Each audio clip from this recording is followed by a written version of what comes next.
जय हिंद साथियों। देखिए भाई, आज ये आपका प्राचीन इतिहास का पीईटी के सिलेबस के अनुसार महामैराथन क्लास होने वाली है। इस क्लास में आपका जो है पूरा प्राचीन इतिहास कंप्लीट कराया जाएगा, जो कि बिल्कुल पीईटी के नए सिलेबस के अनुसार होगा।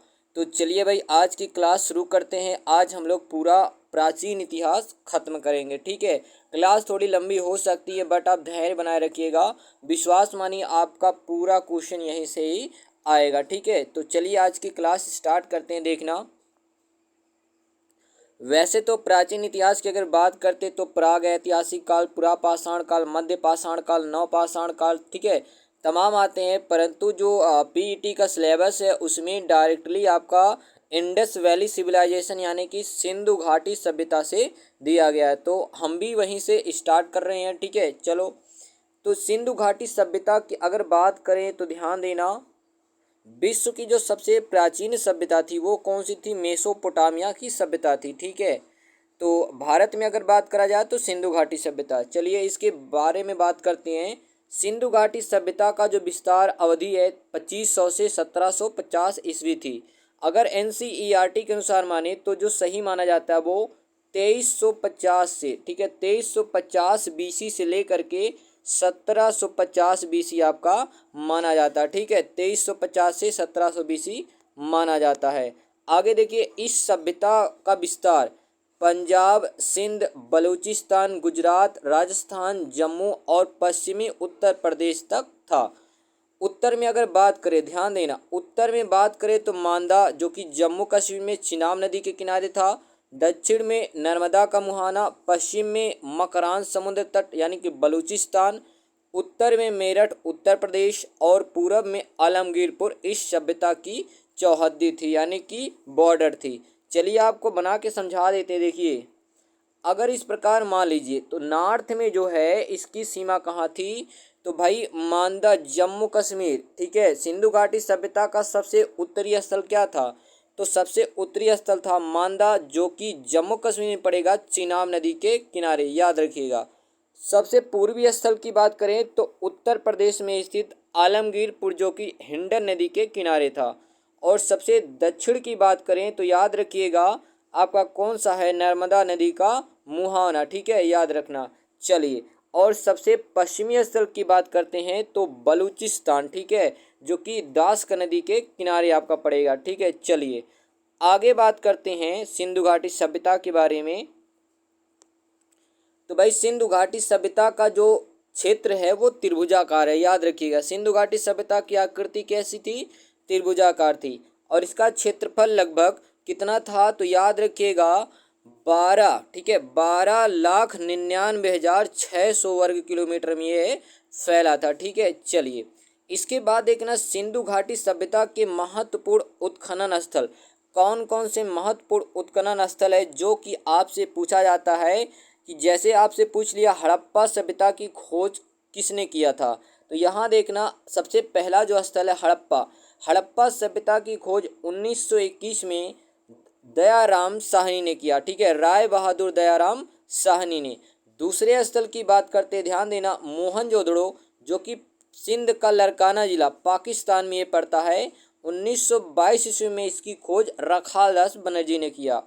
इसके बाद आता है, ये रहेगा सुतकांगेडोर रहना चाहिए। ठीक है, तो बलूचिस्तान पाकिस्तान में पड़ता, इसकी खोज 1927 में आरएल स्टाइन ने किया था। ठीक है, अगले स्थल की बात करते हैं तो अगला स्थल आपका क्या है? चन्हू दड़ो। ठीक है, ये भी पाकिस्तान के सिंध प्रांत में पड़ता है। 1931 में इसकी खोज किसने किया था? तो एम.जी. मजूमदार। ठीक है, याद रखिएगा। अगला स्थल आपका क्या है? रंगपुर। और इसके स्थल किसने किया खोज? तो माधव स्वरूप वत्स और बीबी लाल और एस.आर. राव ने किया था। इसके बाद कुछ सालों की गैपिंग देखने को मिलती है। फिर हमारा आ जाता है सुटकोटडा। ठीक है, ये कच्छ गुजरात का इलाका है, भारत में ही पड़ता है। इसकी खोज 1972 में जगप्रीत जोशी ने किया था। ठीक है, आगे अगर हम लोग बात करें तो अगला स्थल है बनमाली, जो कि हरियाणा के हिसार जिले में पड़ता है। 1973 ईस्वी में इसकी खोज किसने किया? आर एस बिष्ट ने किया था। और लास्ट कौन सा है, धौलावीरा, ये भी गुजरात के कच्छ इलाके में पड़ता है। भारत में ही 1990 में इसकी खोज किया आर.एस. बिष्ट ने किया था। ठीक है, चलिए आगे हम लोग बात करते कुछ महत्वपूर्ण पॉइंट की। तो इस सभ्यता की प्रमुख विशेषता नगर योजना थी। ठीक है, नगरों में सड़कें व मकान विधिवत बनाए गए थे। मकान पक्की ईंटों के बने होते थे तथा जो सड़कें होती थी वो सीधी होती थी और एक दूसरे को 90 अंश पे काटती थी सड़कें। ठीक है, यानी कि कुछ इस प्रकार से होती थी, जो सड़कें होती थी वो एक दूसरे से 90 अंश का कोण बनाती थी। ठीक है, कैसे बनाती थी, 90 अंश का कोण बनाती थी। चलिए आगे देखना, प्रत्येक सड़क और गली के दोनों ओर पक्की नालियां बनाई गई थी।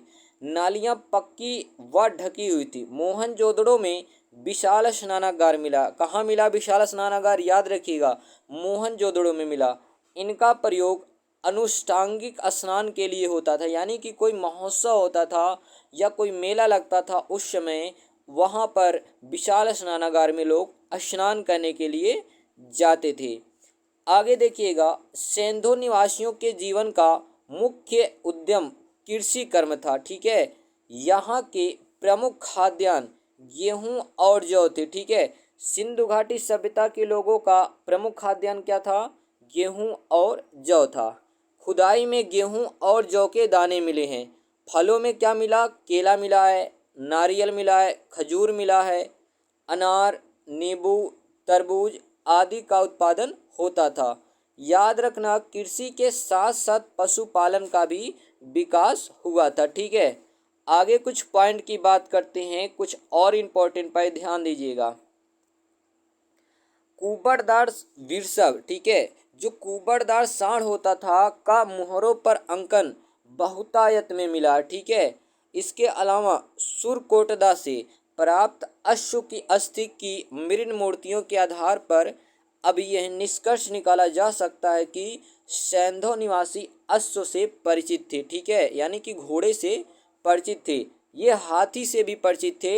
हड़प्पा संस्कृति के तौल के बाट 16 अथवा 16 के गुड़ज में होते थे, यानी कि तौलने के लिए वो लोग जो बाट का प्रयोग करते थे वो 16 या फिर 16 के गुड़ज में होता, जैसे 16 किलोग्राम, ठीक है, 32 किलोग्राम, 64 किलोग्राम। ठीक है, आगे देखना, यहाँ के निवासी धातु निर्माण उद्योग, आभूषण निर्माण, बर्तन विनिर्माण, हथियार औजार आदि परिवहन उद्योग से परिचित थे। ठीक है, चलिए आगे बात करते हैं हम लोग।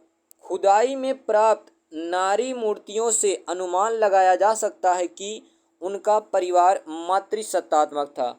ये बात याद रखिएगा, सिंधु घाटी सभ्यता कैसी थी, तो भाई मातृसत्तात्मक थी। ठीक है, कैसी थी, मातृसत्तात्मक थी। आगे देखना, समाज व्यवसाय के आधार पर 4 भागों में विभाजित था। ठीक है, कौन कौन से, विद्वान, योद्धा, व्यापारी, शिल्पकार और श्रमिक। सैंधो निवासी शाकाहारी तथा मांसाहारी दोनों प्रकार का भोजन करते थे, इस बात को भी याद रखिएगा। चलिए, सैंधो निवासी आमोद प्रमोद के प्रेमी थे। जुआ खेलना, शिकार करना, नाचना, गाना बजाना आदि लोगों के आमोद प्रमोद के साधन थे। पासा इस युग का प्रमुख खेल था। ठीक है, यानी कि सिंधु सभ्यता का जो टाइम पीरियड है 2350 से 1750 बीसी, यहाँ के लोगों का जो प्रमुख खेल था वो क्या था, पासा था। ठीक है, आगे हम लोग बात करते हैं सिंधु घाटी सभ्यता के लोगों का धार्मिक जीवन कैसा था। ठीक है, अगर धार्मिक जीवन की आप बात करोगे तो भाई मातृदेवी के संप्रदाय, ठीक है, क्या मातृदेवी के संप्रदाय का सैंधो संस्कृति में महत्वपूर्ण स्थान था। यहाँ पर पशुपति काल, महादेव, लिंग योनि पूजा, वृक्षों पशुओं की पूजा की जाती थी। ठीक है, यानी कि ये लोग मातृदेवी के अलावा पशुपति की मूर्ति की पूजा, महादेव की पूजा, लिंग योनि पूजा, वृक्षों और पशुओं की भी पूजा करते थे। लोथल जो कि गुजरात में पड़ेगा और कालीबंगा उत्खननों को परिणाम स्वरूप कई अग्निकुंड तथा अग्नि वेदिकाएं मिली हैं। ठीक है, याद रखिएगा, अग्निकुंड के साक्ष्य कहाँ से मिले, तो लोथल और कालीबंगा से। कालीबंगा से ही क्या मिला? काली रंग की चूड़ियाँ। ठीक है, आगे देखो हम लोग बात करते हैं मृतकों के संस्कारों में 3 विधियां प्रचलित थी। एक आपका था पूर्ण समाधिकरण, दूसरा था आंशिक समाधिकरण और तीसरा था दाह संस्कार। देखिए, पूर्ण समाधिकरण में क्या होता था? मृत शरीर को पूरी तरीके से धरती में गाड़ दिया जाता था। ठीक है, यानी कि दफना दिया जाता था। आंशिक समाधान में क्या होता था? आंशिक समाधिकरण में तो भाई व्यक्ति के शरीर को मरने के बाद ऊंचे पहाड़ या पर्वतों पर रख दिया जाता था।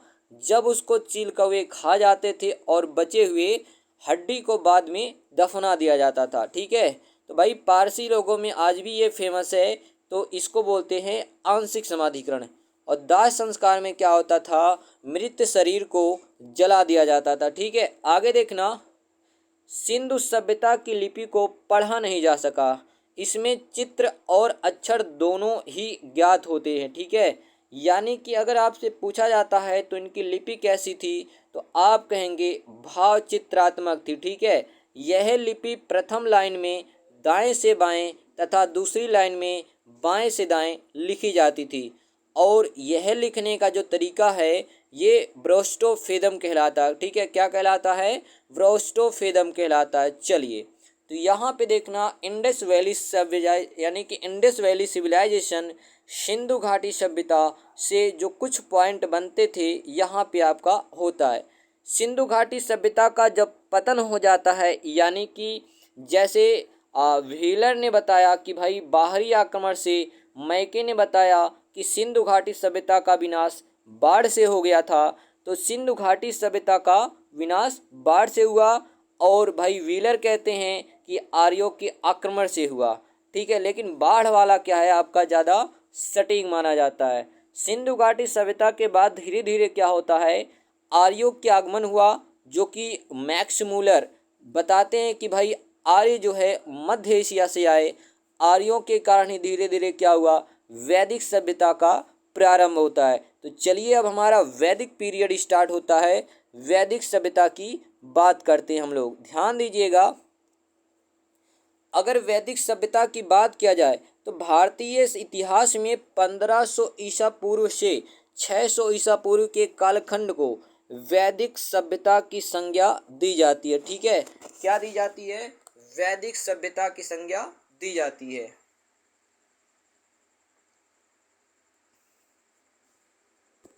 चलिए आगे हम लोग बात करते हैं। वैदिक सभ्यता को 2 स्पष्ट कालखंडों में विभाजित किया जाता है। ठीक है, किस में विभाजित किया जाता है? 2 स्पष्ट कालखंडों में विभाजित किया जाता है। जैसे 1500 ईसा पूर्व से लेकर के 1000 ईसा पूर्व तक के कालखंड को वैदिक सभ्यता में ऋग्वैदिक काल, और 1600 ईस्वी पूर्व से 600, सॉरी यहाँ पे 1600 नहीं होगा, 1000 होगा। ठीक है, 1000 से लेकर के 600 ईसा पूर्व तक के कालखंड को उत्तर वैदिक काल के नाम से जाना जाता है। ठीक है, तो जो आपका वैदिक सभ्यता, इसको 2 भागों में बांट दिया गया। 1500 बीसी से लेके 1000 बीसी तक ऋग्वैदिक काल, और 1000 बीसी से लेके 600 बीसी तक उत्तर वैदिक काल माना जाता है। आगे अगर हम लोग बात करते, एक एक पे चर्चा करते हैं। पहला जो आपका आता है वो है ऋग्वैदिक काल। ऋग्वैदिक काल की अगर बात करें, इन लोगों की राजनीतिक स्थिति कैसी थी, तो ध्यान देना। आरंभ में आर्यों के कुटुंब, कुल या परिवार रक्त संबंधों पर आधारित थे, जिनका प्रधान कुलप या कुलपति कहलाता था। वह परिवार का मुखिया होता था। अनेक परिवारों को मिलाकर ग्राम बनता था, जिसका प्रधान ग्रामीण कहलाता था, तथा अनेक ग्रामों को मिला के विष बनता था, और विष का प्रधान जो है विषपति कहलाता था। याद रखिएगा, कुटुंब यानी कि गृह ही सबसे छोटी प्रशासनिक इकाई थी। अनेक विषयों का समूह जन या कबीला कहलाता था, जिसका प्रधान जो है राजा या राजन या गोप होता था। ठीक है, याद रखिएगा। तो क्या हो गया? कुल, ग्राम, विष, जन। ठीक है, कुल का प्रमुख क्या होता था? कुलप, ठीक है। ग्राम का प्रमुख क्या होता था? ग्रामीण, ठीक है। उसके बाद विष का प्रमुख विषपति, और जन का प्रमुख क्या होता था? तो गोप या राजन या राजा होता था, ठीक है। आगे देखना हम लोग बात करते हैं, ध्यान दीजिएगा। आगे पॉइंट है, ध्यान देना। ऋग्वेद में पुरोहित, क्या लिखा है? ऋग्वेद में पुरोहित यानी कि पूजा कराने वाले, सेनानी, ग्रामीणी, इन तीनों अधिकारियों का उल्लेख मिलता है, ठीक है। आगे देखना, अन्य पदाधिकारियों में पुरप तथा दूत उल्लेखनीय है। इनमें पुरप दुर्गपति होते थे। समिति समस्त समुदाय की जनसभा थी तथा सभा का स्वरूप गुरुजन सभा से मिलता जुलता था, जिनमें स्त्रियां भाग लिया करती थी। और देखना, ऋग्वैदिक काल में तो स्त्रियों की दशा काफ़ी ज़्यादा अच्छा था। उत्तर वैदिक काल आते आते उनकी दशा में काफ़ी ज़्यादा गिरावट देखने को मिलता है। आगे अगर हम लोग बात करते हैं, ध्यान देना, विदत क्या थी? तो भाई मुख्यतः धार्मिक तथा सैनिक महत्व के कार्य करती थी। कौन? विदत, ठीक है। आगे देखना, ऋग्वैदिक देवी देवताओं एक दृष्टि में हम लोग देख लेते हैं। जैसे वरुण की अगर बात किया जाए तो सकल ब्रह्मांड का अधिपति, सर्वव्यापी, सर्वज्ञ, नियामक, प्रजारक्षक तथा ऋतस्य गोपा होता था, ठीक है। इंद्र की बात करें तो ये किसके देवता थे? आंधी, तूफान, बिजली और वर्षा का देवता, युद्धों में विजय दिलाने वाला, और इन्हें क्या कहा गया है? पुरंदर कहा गया है, ठीक है। विष्णु की बात करें तो संसार का संरक्षक, मारुत की बात करें तो आंधी के देवता, उषा की बात करते हैं तो सूर्योदय के पूर्व की अवस्था का घोतक होता था। आगे देखना, अदिति की बात करते हैं तो आर्यों की सार्वभौम भावना की देवी। सोम की बात करते हैं तो वनस्पतियों औषधियों के अधिपति थे, ठीक है। आगे देखिएगा, सिंधु घाटी सभ्यता। यहाँ पे सिंधु घाटी सभ्यता नहीं रहेगा, आपका उत्तर वैदिक काल रहेगा, ठीक है। क्या रहेगा? उत्तर वैदिक काल रहेगा, क्योंकि अब हमारा उत्तर वैदिक काल आएगा, ठीक है। उत्तर वैदिक काल देखना, उत्तर वैदिक काल में आर्य सभ्यता पंजाब से कुरुक्षेत्र अर्थात गंगा यमुना दोआब में फैल गई थी धीरे धीरे, ठीक है। कृषि प्रधान अर्थव्यवस्था, कबायली संरचना में दरारें पड़ने लगी, वर्ण व्यवस्था की जटिलता बढ़ना, क्षेत्रगत राज्यों का उदय होना तथा धार्मिक कर्मकांडों की प्रधानता इस काल की प्रमुख विशेषता, ठीक है। इस समय ऋग्वैदिक कालीन अनेक छोटे छोटे कबीले एक दूसरे में विलीन होकर क्षेत्रगत जनपदों में बदलने लगे, ठीक है। आगे अगर हम लोग बात करते हैं, सभा और समिति, जिनको प्रजापति की दो पुत्रियां कहा गया, ठीक है।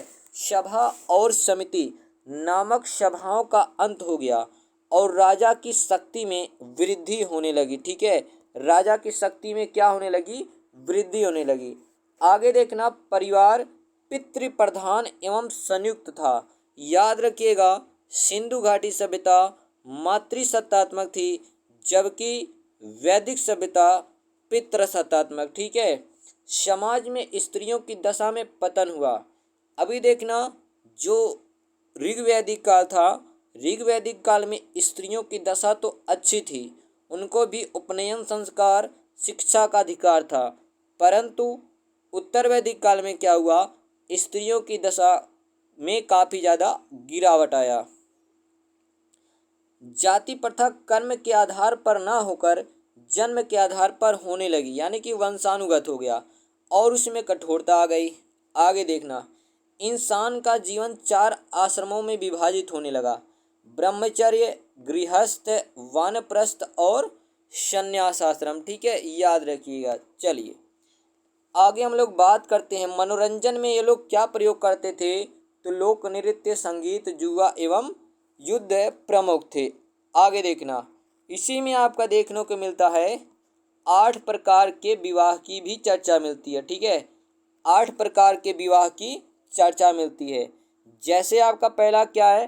ब्रह्म विवाह, दूसरा है दैत्य विवाह, तीसरा है आर्ष विवाह, चौथा है प्रजापति विवाह, ठीक है।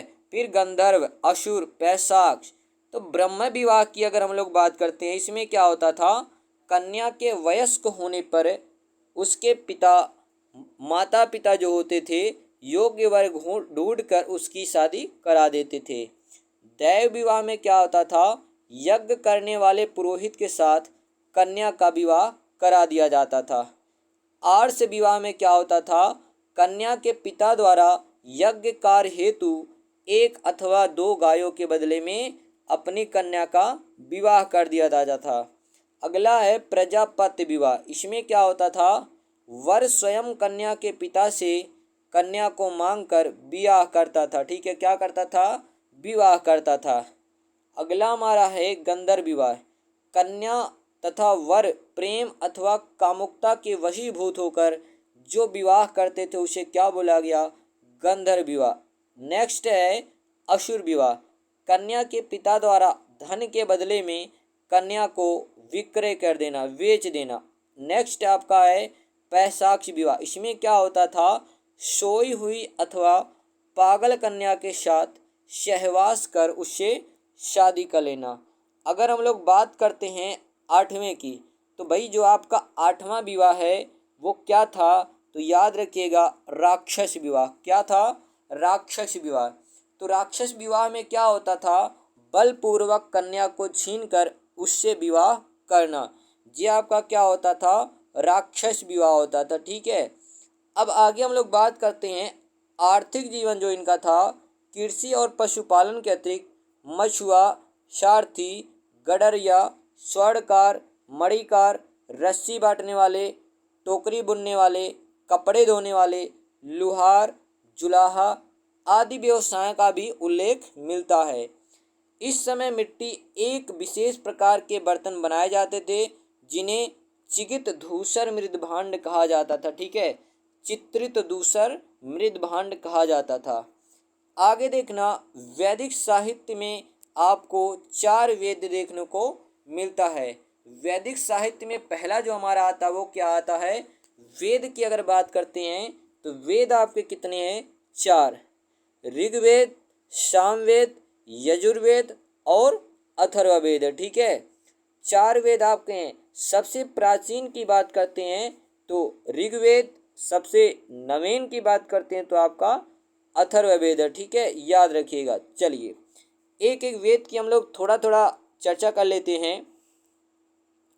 अगर ऋग्वेद की बात करते हो तो ऋग्वेद के पढ़ने वाले को पुरोहित जो होती हैं, ऋग्वेद को जो पढ़ने वाला पुरोहित होता है उसको होत्री कहा जाता है। क्या कहा जाता है, होत्री कहा जाता है। ठीक है, होत्री कहा जाता है। आगे देखना, अगर ऋग्वेद की बात करते हैं तो भाई 10 मंडल, 1028 श्लोक, जिसमें 1017 सूक्त हैं और 11 वाल्खिल्य हैं तथा लगभग 10,600 मंत्र हैं। ठीक है, कितने हैं, 10,600 मंत्र हैं। इसमें पहला और 10वां मंडल बाद में जोड़ा गया था तथा 2 से लेकर 7 तक क्या है, प्राचीनतम माने जाते हैं। याद रखना 10वें मंडल में पुरुष सूक्त का जिक्र है जिसमें 4 वर्णों ब्राह्मण, क्षत्रिय, वैश्य एवं शूद्र का उल्लेख मिलता है। गायत्री मंत्र का उल्लेख ऋग्वेद के 3रे मंडल में मिलता है। किसमें मिलता है, 3रे मंडल में। तो याद रखना कुछ इंपॉर्टेंट फैक्ट हैं, जैसे गायत्री मंत्र का उल्लेख ऋग्वेद के 3रे मंडल में है। 10 राग युद्ध का वर्णन ऋग्वेद के 7वें मंडल में है। सोमरस सोम देवता का 9वें मंडल में है। पुरुष सूक्त पृथ्वी की उत्पत्ति और ब्राह्मण, क्षत्रिय, वैश्य, शूद्र का वर्णन भाई आपका ये भी 10वें मंडल में पड़ता है। ठीक है, आगे हम लोग बात करते हैं यजुर्वेद। ठीक है, कौन सा है, यजुर्वेद। ध्यान देना, यजुर्वेद कर्मकांड प्रधान है। इसका पाठ करने वाले ब्राह्मण को, पुरोहित को अध्वर्यु कहा गया है। यजुर्वेद एक ऐसा वेद है जो गद्य एवं पद्य दोनों में लिखा है और यजुर का मतलब क्या होता है, यज्ञ होता है। ठीक है, चले आगे बढ़ते हम लोग। चलिए, सामवेद। साम का अर्थ गान से है। इसकी ऋचाओं का गान करने वाले ब्राह्मण को उद्गात्री कहा जाता है। सामवेद में कुल 1549 ऋचाएं हैं।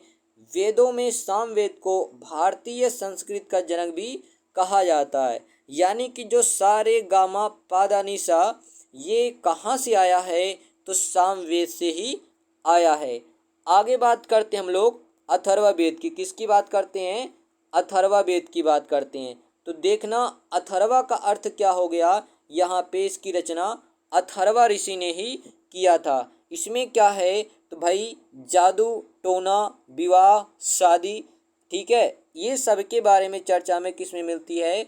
अथर्ववेद में ही मिलता है। ठीक है। और अगर बात करें अथर्ववेद का जो पुरोहित होता है उसको ब्रह्म कहा जाता है। ऋग्वेद का होत्री, सामवेद का उद्गाता, यजुर्वेद का अध्वर्यु और अथर्ववेद का पुरोहित ब्रह्म कहलाता है। ठीक है। चलिए अगले की बात करते हैं कि भाई अरण्यक क्या होता है।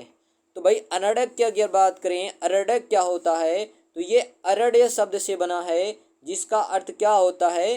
जंगल होता है। अरण्य दार्शनिक ग्रंथ है जिसके विषय आत्मा, परमात्मा, जन्म, मृत्यु, पुनर्जन्म आदि हैं। ठीक है। नेक्स्ट अगर हम लोग बात करते हैं उपनिषद, किसकी बात करते हैं? उपनिषद। इसका शाब्दिक अर्थ उस विद्या से है जो गुरु के समीप बैठकर एकांत में सीखी जाती है। इसमें आत्मा और ब्रह्मा के संबंध में दार्शनिक चिंतन हैं। ये उपनिषद कितने हैं? 8 हैं। उपनिषदों की संख्या 108 है। कितना है? 108, 108। इन्हें वेदांत भी कहा जाता। उपनिषद का जो अंतिम अध्याय है उसे क्या कहा जाता है? वेदांत। और याद रखिएगा मुंडकोपनिषद है। ठीक है। मुंडकोपनिषद से ही क्या लिया गया है? आपका सत्यमेव जयते लिया गया। ठीक है। इसको याद रखिएगा। आगे देखना वेद के बाद जो आपका आता है वेदांग। वेदांग की अगर बात करोगे तो वेदों का अर्थ समझने के लिए व सूक्तियों के सही उच्चारण के लिए वेदांग की रचना की गई है। और वेदांग कितने हैं? तो 6 हैं। शिक्षा, कल्प, व्याकरण, निरुक्त, छंद, ज्योतिष। ठीक है। और पुराणों की बात करते हैं तो भाई कुल पुराण कितने हैं? 18। जिसमें सबसे प्राचीन आपका है मत्स्य पुराण, जिसमें विष्णु के 10वें अवतार का क्या है? वर्णन किया गया है। तो भाई याद रखिएगा कितने पुराण है? 18। चलिए इसके बाद हम लोग आगे बात करते हैं इसी में रामायण की। अगर आप बात करोगे इसी में रामायण की तो भाई रामायण की रचना जो है महर्षि वाल्मीकि ने किया, जो कि कानपुर के विठूर जिला में इन्होंने किया था। इसे ही चतुर्विंशति सहस्त्र संहिता भी कहा जाता है। ठीक है। महाभारत की रचना की बात करें तो महर्षि वेद व्यास ने किया था। महाभारत को जय संहिता और सहस्त्र संहिता के नाम से भी जाना जाता है। आगे बात करते हैं स्मृतियों की। तो इसमें सामाजिक नियम बताए गए हैं। कुछ मुख्य स्मृतियां निम्नलिखित है, देख लीजिए। जैसे मनु स्मृति, विष्णु स्मृति, याज्ञवल्क्य स्मृति, गौतम, नारद और वशिष्ठ है। चलिए इसके बाद देखिएगा उधर आपका क्या होता है? धीरे धीरे बौद्ध धर्म का क्या होता है? उदय होता है। तो भाई बौद्ध धर्म में जो हम लोग पढ़ते हैं बेसिकली हम लोग महात्मा बुद्ध के बारे में पढ़ते हैं। तो चलिए टॉपिक स्टार्ट करते हैं। हम लोग महात्मा बुद्ध के बारे में पढ़ना शुरू करते हैं। चलिए अगर बात करें महात्मा बुद्ध का जो जन्म हुआ था 563 ईसा पूर्व में नेपाल की तराई क्षेत्र स्थित कपिलवस्तु के समीप लुम्बिनी ग्राम में शाक के क्षत्रिय कुल में हुआ था। तो याद रखिएगा महात्मा बुद्ध का जो जन्म हुआ वो 563 ईसा पूर्व में शाक के कुल में कहाँ हुआ था? कपिलवस्तु के लुम्बिनी नामक ग्राम में हुआ था। आगे हम लोग बात करें, इनके पिता का नाम शुद्धोधन था और माता का नाम क्या था? महामाया था। अगर पालन पोषण की बात करें तो जन्म के 8वें दिन ही इनकी माता का डेथ हो जाता है, जिनके कारण महात्मा बुद्ध का जो पालन पोषण है इनकी मौसी प्रजापति गौतमी ने किया था। आगे बात करते हैं तो भाई इनके पिता ने इनकी जो विवाह है 16 वर्ष की आयु में ही कर दिया। किससे? यशोधरा नामक राजकुमारी से। क्योंकि इनके फादर को लगता था कि भाई कहीं ये सन्यासी ना बन जाए, तो भाई राजपाट कौन देखेगा, इस वजह से भयभीत होकर उनके पिता ने इनकी शादी किससे करा दिया, यशोधरा से। ठीक है, आगे बात करते हैं। तो भाई क्या है, तो याद रखिए 29 वर्ष की आयु में इन्होंने सत्य की खोज के लिए गृह त्याग कर दिया।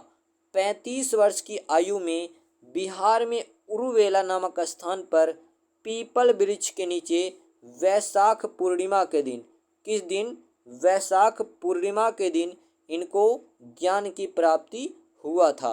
महात्मा बुद्ध ने अपना प्रथम उपदेश सारनाथ में दिया था। कहाँ दिया था, सारनाथ में।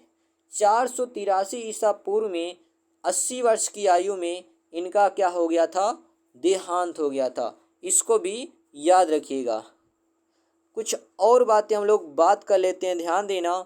महात्मा बुद्ध ने 4 आर्य सत्य बताया था। क्या बताया था, 4 आर्य सत्य बताया। और उन्होंने क्या बताया कि भाई दुख है, दुखों का समुदाय है, दुख निरोध है और दुख निरोध गामिनी प्रतिपदा है। ठीक है, इसके अलावा इन दुखों से उपाय, यानी कि इन दुखों से बचने के लिए महात्मा बुद्ध ने अष्टांगिक मार्ग भी बताया था। अब वो अष्टांगिक मार्ग क्या है, ध्यान देना। सम्यक दृष्टि, सम्यक संकल्प, वाणी, कर्म, आजीव, व्यायाम, स्मृति और समाधि। यानी कि सम्यक दृष्टि का मतलब क्या होता है, सत्य और असत्य को पहचानने की शक्ति। सम्यक संकल्प, इच्छा एवं हिंसा रहित संकल्प करना। सम्यक वाणी, सत्य एवं मृदु वाणी। सम्यक कर्म, यानी कि सत्कर्म, दया, दान, सदाचार, अहिंसा आदि। सम्यक आजीव, जीवन यापन का सदाचार पूर्ण एवं उचित मार्ग। सम्यक व्यायाम, विवेक पूर्ण प्रयत्न। सम्यक स्मृति, अपने कर्मों के प्रति विवेकपूर्ण ढंग से सहज रहना। और लास्ट क्या था, 8वां अष्टांगिक मार्ग, चित्त की एकाग्रता। ठीक है, क्या था, चित्त की एकाग्रता था। ठीक है, आगे बात करते हैं हम लोग बौद्ध ग्रंथ के बारे में। बौद्ध ग्रंथ में जो आपका आता है एक अंगुत्तर निकाय। ठीक है, आरंभिक जो बौद्ध ग्रंथ थे ये पाली भाषा में लिखे गए थे। ठीक है, जबकि जैन किस में लिखे गए थे, तो प्राकृतिक भाषा में। तो आरंभिक बौद्ध ग्रंथ पाली भाषा में लिखे गए थे। एक है आपका अंगुत्तर निकाय, 6वीं शताब्दी ईसा पूर्व में अंगुत्तर निकाय में 16 महाजनपदों का उल्लेख मिलता है। और एक क्या है, खद्दक निकाय में जातक कथाओं का वर्णन मिलता है जो बुद्ध के पूर्व जीवन से संबंध है, याद रखिएगा। इसके अलावा क्या है, त्रिपिटक क्या होता है, विनय पिटक, सुत्त पिटक और अभिधम्म पिटक, 3 पुस्तकें इसमें आती हैं। अगर विनय पिटक की बात करें तो इसमें क्या है, संघ संबंधी नियम है, दैनिक आचार विचार व विधि निषेधों का संग्रह है। सुत्त पिटक की बात करते हैं तो इसमें बौद्ध धर्म के सिद्धांतों और उपदेशों का क्या है, संग्रह है। अभिधम्म पिटक की बात करते हैं, बुद्ध के प्रश्नों का क्रम है और इसमें दार्शनिक क्या है, सिद्धांत है। तो त्रिपिटक किस धर्म से रिलेटेड है, तो बौद्ध धर्म से रिलेटेड है। अब इसके बाद देखना कुछ बौद्ध संगीतियाँ हुई थी। ठीक है, क्या हुआ था, बौद्ध संगीतियाँ हुआ था, इसको भी आपको जानना है। जैसे यहाँ पे दिया गया संगीति, समय, स्थल, शासक और संगीति का अध्यक्ष, यानी कि किसकी अध्यक्षता में हुआ था। तो यहाँ पे ध्यान से देखना, प्रथम बौद्ध संगीति 483 ईसा पूर्व में सप्तकर्णी गुफा राजगिरी बिहार में हुआ, जिसकी अध्यक्षता अजातशत्रु ने की। और वही संगीति के अध्यक्ष महाकश्यप थे। अजातशत्रु के समय हुआ किसकी अध्यक्षता में, महाकश्यप। दूसरी बौद्ध संगीति 383 ईसा पूर्व में चुल्लबग यानी कि वैशाली बिहार में हुआ। ये कालाशोक यानी कि जो कि शिशुनाग वंश का था, कालाशोक के समय शबक मीर के द्वारा, ठीक है, अध्यक्षता में। तीसरी बौद्ध संगीति 250 ईसा पूर्व में पाटलिपुत्र अशोक के शासनकाल में मोगलीपुत्तिस की अध्यक्षता में हुई थी। चौथी बौद्ध संगीति 72 ईस्वी में कुंडलवल कश्मीर में कनिष्क के शासनकाल में वसुमित्र की अध्यक्षता में हुई है। तो इसको याद रखिएगा, बौद्ध संगीति बहुत ही इम्पोर्टेंट है। चलिए आगे हम लोग बात कर लेते हैं जैन धर्म। ठीक है, क्या आता है? जैन धर्म। ठीक है भाई, बौद्ध संगीति जो थी उसी में क्या होता है, हीनयान और महायान में वो बंट जाता। ठीक है, किसमें किसमें? हीनयान और महायान में वो बंट जाता है। चलिए जैन धर्म की बात कर लेते हैं, ध्यान देना इसमें क्या क्या खास बातें हैं। देखिए, बौद्ध धर्म के बाद जैन धर्म का संस्थापक ऋषभ देव को माना जाता है, जो कि पहले जैन धर्म के तीर्थंकर भी थे। ठीक है, पहले जैन धर्म के तीर्थंकर थे। तो भाई जैन धर्म के कुल 24 तीर्थंकर हुए, जिसके नाम यहाँ पे नीचे आप देख सकते हो। चलिए हम लोग चर्चा करते हैं। पहला क्या है, कौन थे? ऋषभ देव।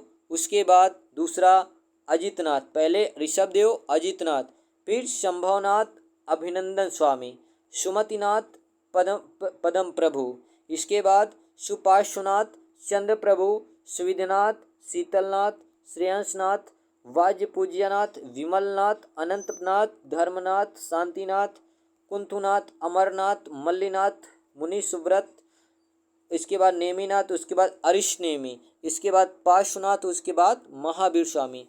आपको कौन सा याद रखना? पहला, 23वां, 24वां। पहले तीर्थंकर कौन थे? ऋषभदेव। 23वें कौन थे? तो पार्श्वनाथ। 24वें कौन थे? तो महावीर स्वामी थे। आगे बात करते हैं, महावीर स्वामी जैन धर्म के 24वें तीर्थंकर थे। इनको जैन धर्म का वास्तविक संस्थापक भी कहा जाता है। आगे देखिए, महावीर स्वामी का जीवन परिचय एवं शिक्षाएं। महावीर स्वामी का जो जन्म हुआ वैशाली के निकट कुंडल ग्राम वज्र संघ का गणतंत्र में 599 ईसा पूर्व में हुआ था। इनके पिता का नाम सिद्धार्थ था एवं माता का नाम क्या था? त्रिशला था। इनका विवाह जो है यशोदा नामक राजकुमारी से हुआ था। 12 वर्ष की गहन तपस्या के बाद, ठीक है, 12 वर्ष की गहन तपस्या के बाद इनका जाम्बिक ग्राम के निकट ऋजुपालिका नदी के किनारे एक वृक्ष के नीचे ज्ञान की प्राप्ति हुई, कैवल्य की प्राप्ति हुई। कैवल्य की प्राप्ति के पश्चात उन्हें कई नामों से जाना जाने लगा महावीर स्वामी को, जैसे कैवलिन, जिन का मतलब विजेता, निग्रंथ, महावीर, अरहंत। ठीक है, कई सारा इनका नाम हो गया। लगभग 72 वर्ष की आयु में 527 ईसा पूर्व में महावीर स्वामी की राजगृह में समीप पावापुरी में डेथ हो गया। ठीक है, चलिए आगे पॉइंट की बात करते हैं हम लोग, ध्यान दीजिएगा। चलिए आगे बात करते हैं त्रिरत्नों की। जैन धर्म में कौन कौन से त्रिरत्न थे? तो भाई यहाँ पे 3 था, क्या क्या? ध्यान देना, सम्यक दर्शन, सम्यक ज्ञान, सम्यक आचरण। ठीक है, ये तो त्रिरत्न किस धर्म से था रिलेटेड? तो जैन धर्म से। याद रखिएगा, जैन ग्रंथ की अगर आप बात करोगे तो पहला क्या है आपका? जैन धर्म ग्रंथों की रचना मुख्यतः प्राकृतिक में हुई थी। अभी आपने पढ़ा बौद्ध वाला किस में हुआ था? पाली में। ठीक है, किस में हुआ था? पाली में। दूसरी पॉइंट देखिएगा, क्या लिखा है? इन ग्रंथों से महावीर की जीवनी एवं जैन धर्म के उपदेशों के साथ साथ तात्कालिक राजनीतिक, सामाजिक और आर्थिक व्यवस्था का भी ज्ञान होता है। आगे देखना, महावीर के मौलिक सिद्धांत 14 प्राचीन ग्रंथों में हैं, जिन्हें पूर्व कहते हैं, और इन्हें बाद में 12 अंग एवं 12 उपांग में विभाजित कर दिया जाता है। ठीक है, चलिए इसके बाद क्या आता है आपका? महाजनपद। कितना? 16 महाजनपद आता है। ठीक है, चलिए इन 16 महाजनपदों के नाम को हम लोग देखते हैं। कितने हैं? 16 महाजनपद। चलिए पहला आपका आता है, एक तरफ देखिए महाजनपद, एक तरफ राजधानी। काशी की राजधानी वाराणसी। ठीक है, काशी, वाराणसी। कौशल, श्रावस्ती। अंग की राजधानी चंपा। मगध की ग्रीवज। वज्जी का मिथिला। मल्ल का कुशीनगर। चेदी का सुमक्तिमती। ठीक है, सुक्तिमती। वत्स का कौशाम्बी। कुरु का इंद्रप्रस्थ। पांचाल का अहिछत्र या काम्पिल्य। मत्स्य का विराटनगर। शूरसेन का मथुरा अशमक पैठन, अवंती उज्जैनी महिष्मति, गांधार का तक्षशिला, कंपोज का लाजपुर। ठीक है, चलिए इसी में आगे बात करते हैं, ध्यान दीजिएगा। इसके बाद जो है आपका शुरू हो जाता है महाजनपद काल के बाद। इसी में से क्या होता है, धीरे धीरे मौर्य वंश की शुरुआत होती है। भाई वहाँ पे आपका क्या होता है, ध्यान देना, जो महाजनपद है इसमें मगध का उत्कर्ष होता है, जिसमें हर्यक वंश, शिशुनाग वंश, नंद वंश, मौर्य वंश, बहुत सारे वंश आते हैं। हर्यक वंश, शिशुनाग वंश, नंद वंश, मौर्य वंश। हमको कहाँ से पढ़ना है भाई, आपको मौर्य वंश से ही पढ़ना है। चलिए मौर्य वंश की स्टार्टिंग करते हैं हम लोग। मौर्य वंश की अगर आप बात करोगे तो ध्यान देना, सबसे पहला जो शासक आता है चंद्रगुप्त मौर्य आते हैं। कौन? चंद्रगुप्त मौर्य आते हैं। देखिए अपने गुरु की सहायता से अंतिम नंद शासक घनानंद को पराजित करके 25 वर्ष की आयु में चंद्रगुप्त मौर्य ने मौर्य समाज की स्थापना की। ठीक है, ब्राह्मण साहित्य में चंद्रगुप्त मौर्य को शूद्र, बौद्ध एवं जैन ग्रंथ में क्षत्रिय तथा विशाख दत्त द्वारा रचित मुद्रा राक्षस में यानी क्या बताया गया है, वृषल बताया जाता है। आगे देखना, यूनानी लेखक प्लूटार्क के अनुसार उसने यानी कि चंद्रगुप्त मौर्य ने 6 लाख की सेना लेकर पूरे भारत को रौंद डाला और उस पर अधिकार लिख लिया। ठीक है, 305 ईस्वी में चंद्रगुप्त ने तत्कालीन यूनानी शासक सेल्यूकस निकेटर को पराजित किया। संधि हो जाने के बाद सेल्यूकस निकेटर ने चंद्रगुप्त से 500 हाथी लेकर बदले में एरिया, आराकोशिया, जनरोसिया एवं पेरोपनिसडाई क्या किया, दे दिया। इन देशों के बीच वैवाहिक संबंध स्थापित हुए। सेल्यूकस निकेटर ने अपनी पुत्री हेलेना का विवाह चंद्रगुप्त मौर्य से उपयुक्त दहेजों प्रांतों के रूप में कर दिया तथा मेगास्थनी, जिसने इंडिका नामक पुस्तक लिखा है, को अपने राजदूत के रूप में चंद्रगुप्त के दरबार में भेजा था। चंद्रगुप्त और सेल्यूकस निकेटर के युद्ध का वर्णन एप्पियानस ने दिया था। किसने दिया था? एप्पियानस ने दिया था। चलिए आगे हम लोग बात करते हैं, ध्यान देना, आगे कुछ पॉइंट है। जैसे चंद्रगुप्त मौर्य का साम्राज्य उत्तर पश्चिम में ईरान से लेकर पूरब में बंगाल तक एवं उत्तर में कश्मीर से लेकर उत्तरी कर्नाटक मैसूर तक फैला हुआ था। चंद्रगुप्त मौर्य की दक्षिण भारत की विजय के समय में जानकारी तमिल ग्रंथ है अहनानूर एवं मुरनानूर में मिलता है। ठीक है, याद रखिएगा। आगे देखिएगा, बंगाल पर चंद्रगुप्त की विजय महास्थान अभिलेख से प्राप्त होती है। अपने जीवन के अंतिम चरण में पुत्र के पक्ष में सिंहासन छोड़कर चंद्रगुप्त मौर्य जैन मुनि भद्रबाहु से जैन धर्म की दीक्षा ले ली और श्रवण बेलगोला में जाकर 298 ईस्वी में यानी कि उन्होंने क्या किया, संलेखना विधि से अपने प्राणों को त्याग दिया, यानी कि बिना कुछ खाए पिए। जैन लेखों के अनुसार चंद्रगुप्त मौर्य के शासनकाल के अंत में मगध में 12 वर्ष का भीषण अकाल पड़ गया था। आगे देखना, चंद्रगुप्त मौर्य के बाद जो शासक आता है उसका नाम क्या होता है, बिंदुसार होता है। क्या होता है? बिंदुसार होता है। तो चलिए इसके बारे में देख लेते थोड़ा सा, बिंदुसार के बारे में।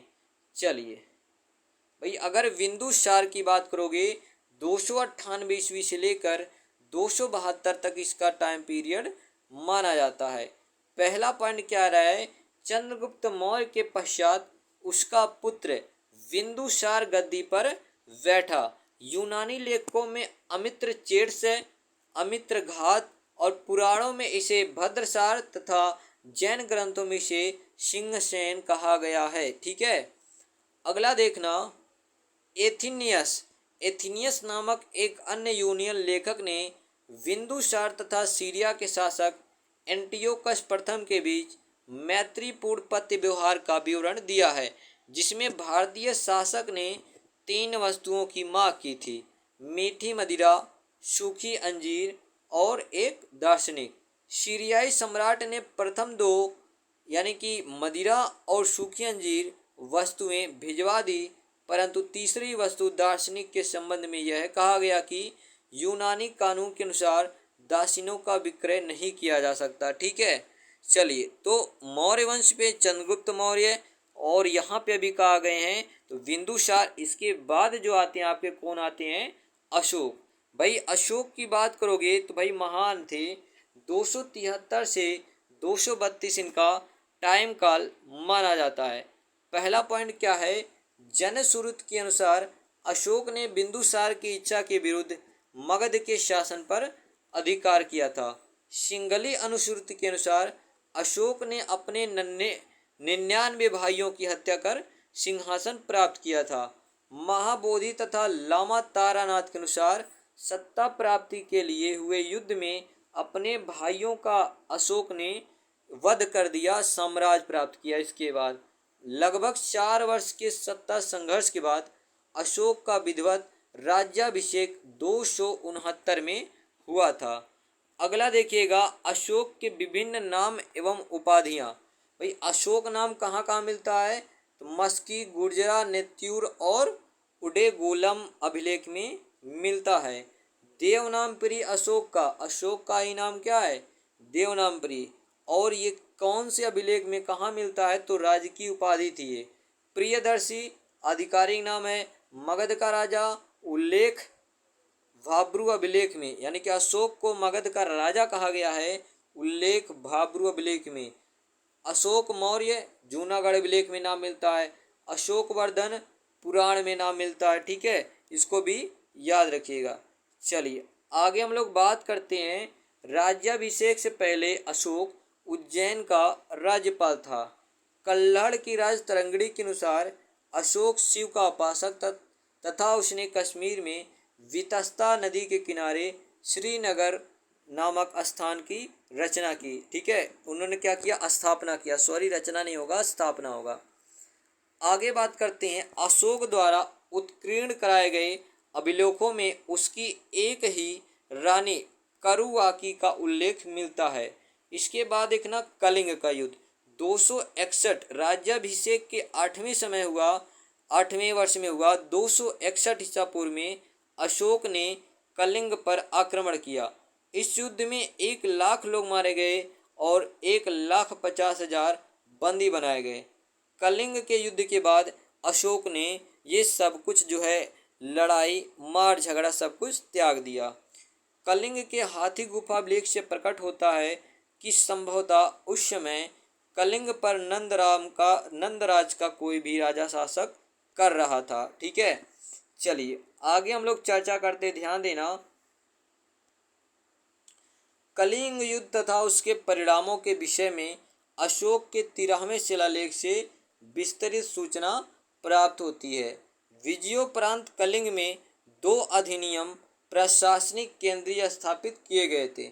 एक तो था उत्तरी केंद्र और दूसरा क्या था, दक्षिणी केंद्र था। ठीक है, ये याद रखिएगा।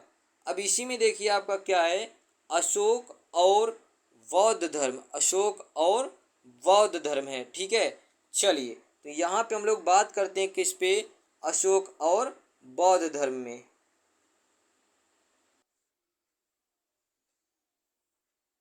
चलिए भाई, मौर्य वंश से हम लोग एक बार फिर से देख लेते हैं, थोड़ा सा रिवाइज हो जाएगा। देखिए मौर्य वंश का जो पहला शासक होता है चंद्रगुप्त मौर्य होता है। कौन होता है, चंद्रगुप्त मौर्य, जिसका टाइम पीरियड 323 से 298 ईसा पूर्व माना जाता है।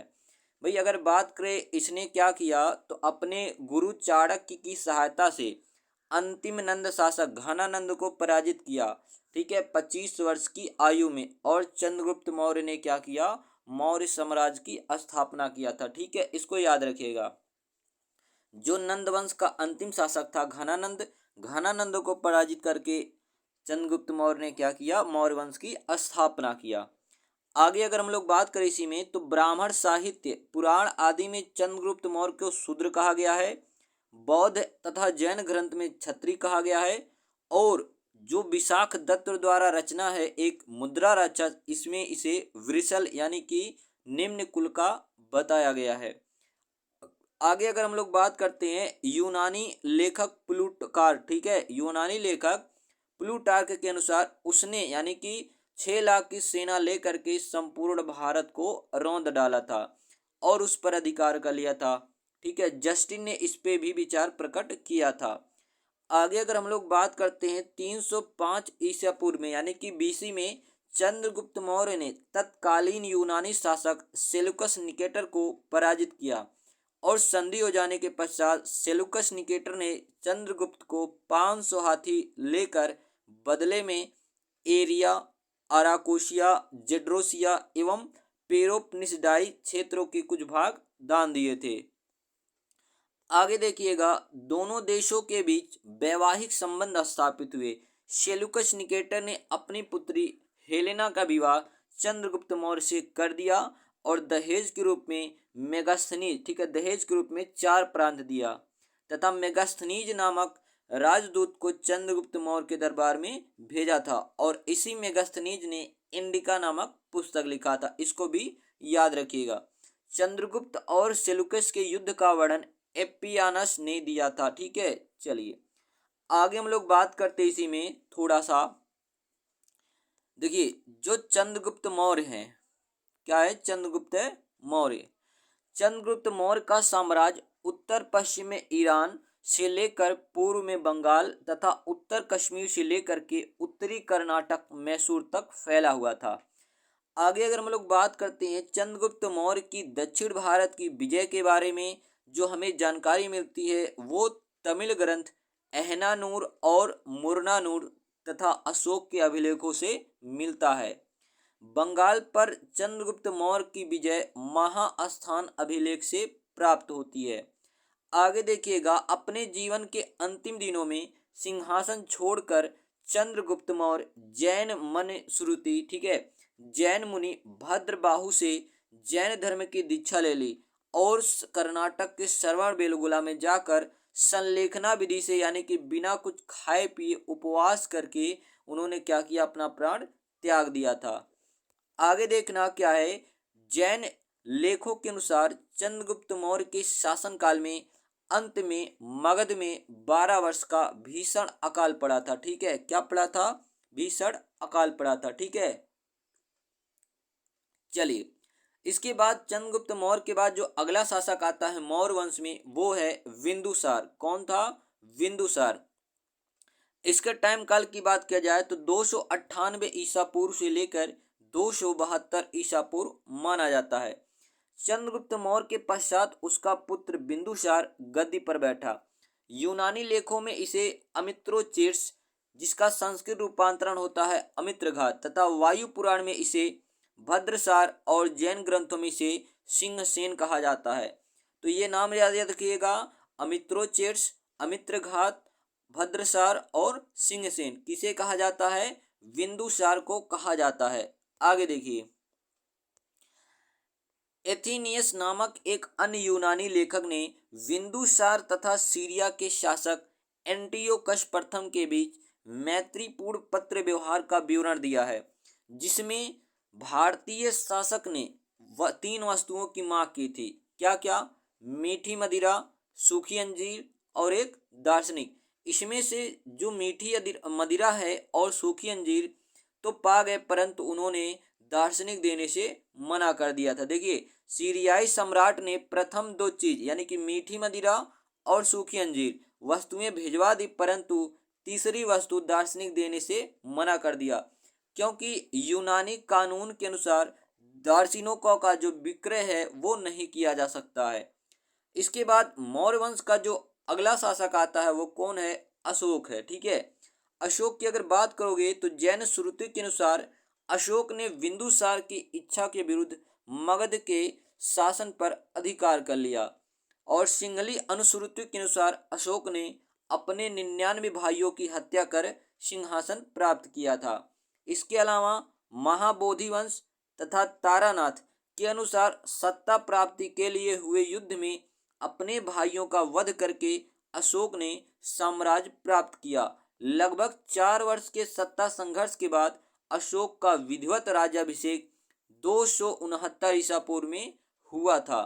आगे देखना अशोक के कुछ और नाम हैं, अलग अलग अभिलेखों में मिलते हैं। तो अशोक के विभिन्न नाम एवं उपाधियां देखिए, जो अशोक का नाम अशोक है ये कहाँ कहाँ मिलता है, तो ये इसका व्यक्तिगत नाम मस्की अभिलेख, गुर्जरा में, नेत्यूर में और उडेगोलम अभिलेख में मिलता है।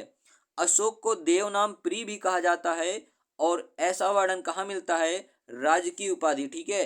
प्रियदर्शी आधिकारिक नाम था। मगध का राजा भी बोलते हैं इसे, उल्लेख भाब्रू अभिलेख में मिलता है। अशोक मौर्य जूनागढ़ अभिलेख में नाम मिलता है। अशोक वर्धन पुराणों में नाम मिलता है, ठीक है। तो याद रखिएगा, देव नाम प्रिय अशोक का ही नाम है। अशोक, मगध का राजा, अशोक मौर्य, अशोक वर्धन, ठीक है, ये सभी अशोक के ही नाम एवं उपाधि हैं। आगे देखिएगा, राज्याभिषेक से पहले अशोक उज्जैन का राज्यपाल था। कहाँ का राज्यपाल था, उज्जैन का राज्यपाल था। इसके अलावा कल्हड़ की राजतरंगड़ी किसने लिखा, कल्हड़, जिसमें कश्मीर के इतिहास के बारे में बताया गया है। के अनुसार अशोक शिव का उपासक था और उसने कश्मीर में वितस्ता, जिसको आधुनिक में झेलम कहते हैं, नदी के किनारे श्रीनगर नामक नगर की क्या किया, स्थापना किया। तो वितस्ता यानी कि झेलम नदी के किनारे श्रीनगर नामक एक नगर की स्थापना किसने किया, तो अशोक ने किया। आगे देखना, अशोक द्वारा उत्तीर्ण कराए गए अभिलेखों में उसकी एक ही पत्नी करुवाकी का उल्लेख मिलता है। यानी कि अशोक ने जो भी अभिलेख बनवाए हैं उसमें केवल उसकी एक बीबी का उल्लेख मिलता है, उनका नाम क्या है, करुवाकी, ठीक है। नेक्स्ट की बात करते इसी में, तो कलिंग युग। कलिंग युद्ध की बात करें तो राज्याभिषेक के 8वें वर्ष 261 ईसा पूर्व में हुआ था और लिग में इसमें माना जाता कि 1 लाख लोग मारे गए और 1,50,000 लोग बंदी बनाए गए।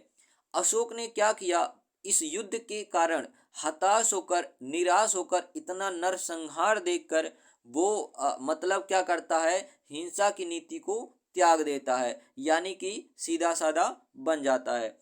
आगे देखिएगा, आपसे पूछा जाता है कि भाई किस युद्ध के बाद अशोक ने युद्ध करना छोड़ दिया, तो कलिंग युद्ध के बाद। आगे देखिएगा, इसी में है, कलिंग के हाथी गुफा अभिलेख से प्रकट होता है कि संभवतः उस समय कलिंग पर नंदराज नाम का कोई राजा शासन कर रहा था, ठीक है। चलिए इसी में आगे हम लोग बात करते हैं, ध्यान देना। कलिंग युद्ध तथा उसके परिणामों के विषय में अशोक के 13वें शिलालेख में वर्णन मिलता है। तो भाई जो 261 ईसा पूर्व में कलिंग का युद्ध हुआ, जो कि उसके राज्याभिषेक के 8वें वर्ष में हुआ, ये इसका वर्णन कहाँ मिलता है, यानी कि अशोक द्वारा कलिंग विजय का जो वर्णन है वो 13वें शिलालेख में मिलता है। आगे देखना, विजयोपरांत कलिंग में 2 अधीनस्थ प्रशासनिक केंद्र स्थापित किए गए। एक तो आपका था उत्तरी केंद्र, इसकी राजधानी तोसली थी, और एक था दक्षिणी केंद्र जिसकी राजधानी जौगढ़ थी, ठीक है। अब देखना, हम लोग पढ़ते हैं कि भाई अशोका और बौद्ध धर्म का क्या रिलेशन था। देखो, सिंहली अनुश्रुतियों दीपवंश है और महावंश है। इसके अनुसार अशोक को उसके शासनकाल के 4थे वर्ष में निग्रोध नामक भिक्षु ने बौद्ध धर्म में दीक्षित किया। तत्पश्चात मोगलीपुत्तिस के प्रभाव से वह पूर्ण रूपेण बौद्ध हो गया और दिव्यावदान अशोक को बौद्ध धर्म में दीक्षित करने का श्रेय उपगुप्त को जाता है, ठीक है। उपगुप्त ने क्या किया, अशोक को बौद्ध धर्म से दीक्षित किया, ठीक है। आगे देखिएगा, बौद्ध संघ में प्रविष्ट होने के लिए उन्मुख होना बौद्ध साहित्य में भिक्षुक गति कहा जाता है, ठीक है। आगे देखिएगा, इसी में अशोक ने अपने शासनकाल के 10वें वर्ष में सर्वप्रथम बोध गया की क्या की यात्रा की। इसके बाद अभिषेक के 20वें वर्ष में लुम्बिनी ग्राम गया। उसने लुम्बिनी ग्राम को कर मुक्त घोषित किया तथा केवल 1/8 भाग कर के रूप में लेने की घोषणा की। रुमिंदी अभिलेख में इस बात की चर्चा हमें मिलती है। इसके अलावा नेपाल के तराई क्षेत्र से अशोक के 2 अभिलेख रुमिंदी और निगलवा स्तंभ प्राप्त होते हैं, ठीक है। अगर बात करें रुमिंदी अभिलेख से, तो मौर्यकालीन अर्थव्यवस्था की जानकारी मिलती है। राज्याभिषेक से संबंधित मस्की के लघु शिलालेख से अशोक ने स्वयं को बुद्धिशाक कहा गया। ठीक है, तो बुद्धिशाक अशोक को ही कहा जाता है। ये कौन से शिलालेख से प्राप्त होता है? तो मस्की से। ठीक है, कहाँ से? मस्की से। आगे देखिएगा क्या है, अशोक के अभिलेख से संबंधित जानकारी जैसे और लिपि कौन कौन सी? तो भाई शाहबाजगढ़ी एवं मानसेरा आधुनिक पाकिस्तान पेशावर जिले में पड़ेगा। ये कौन सा था? तो खरोष्ठी लिपि में था। इसके अलावा देखना तक्षशिला एवं लघमान, ये अरेमाइक लिपि में था। ठीक है, किसमें था? अरेमाइक में। आगे देखना, अगर हम लोग बात करते हैं अशोक के अभिलेख की, बात करते हैं किसकी? अशोक के अभिलेख की, तो देखना पहला क्या है? साहिबाजगढ़ी, जो कि पेशावर में पड़ेगा, खरोष्ठी लिपि में है। खोज किसने किया? कोर्ट ने। दूसरा है मानसेरा, ये कहाँ पड़ेगा? मानसेरा में पड़ेगा, खरोष्ठी लिपि में है, कलिंगम ने क्या किया? खोज किया। तीसरा है कलसी, देहरादून उत्तराखंड में, ब्राह्मी लिपि और फॉरेस्ट ने खोज किया। और अगला हमारा क्या है? गिरनार, ये पड़ेगा जूनागढ़ गुजरात में, ब्राह्मी लिपि में है और कर्नल टाट द्वारा खोजा गया। अगला है एरीगुड़ी, ये आपका कहाँ पड़ेगा? कुरनूल में, और लिपि कौन सी थी? ब्राह्मी, अनुघोष ने इसकी खोज किया। अगला क्या था? धौरी, ये पड़ेगा पूरी उड़ीसा में, ब्राह्मी लिपि ये भी थी और किट्टो ने इसकी खोज किया। नेक्स्ट आपका क्या है? जौगढ़ है, स्थान क्या है? गंजाम, और ब्राह्मी लिपि में ये इसकी खोज इलियट ने किया। अगला देखना क्या है? शोपारा, ये पड़ेगा थाड़े में, ये भी ब्राह्मी लिपि में, और किसकी खोज किसने किया? तो भगवान लाल इंद्र जी ने किया था। ठीक है, ये याद रखिएगा। चलिए और कुछ इंपॉर्टेंट बात करते हैं, जैसे ध्यान देना अशोक द्वारा भेजे गए बौद्ध धर्म प्रचारकों का क्षेत्र। जैसे देखो धर्म प्रचारक कौन था? तो मज्झंतिक, ये कहाँ पे गया? तो कश्मीर गंधार में। दूसरा था मज्जिम, ये गया हिमालय क्षेत्र में।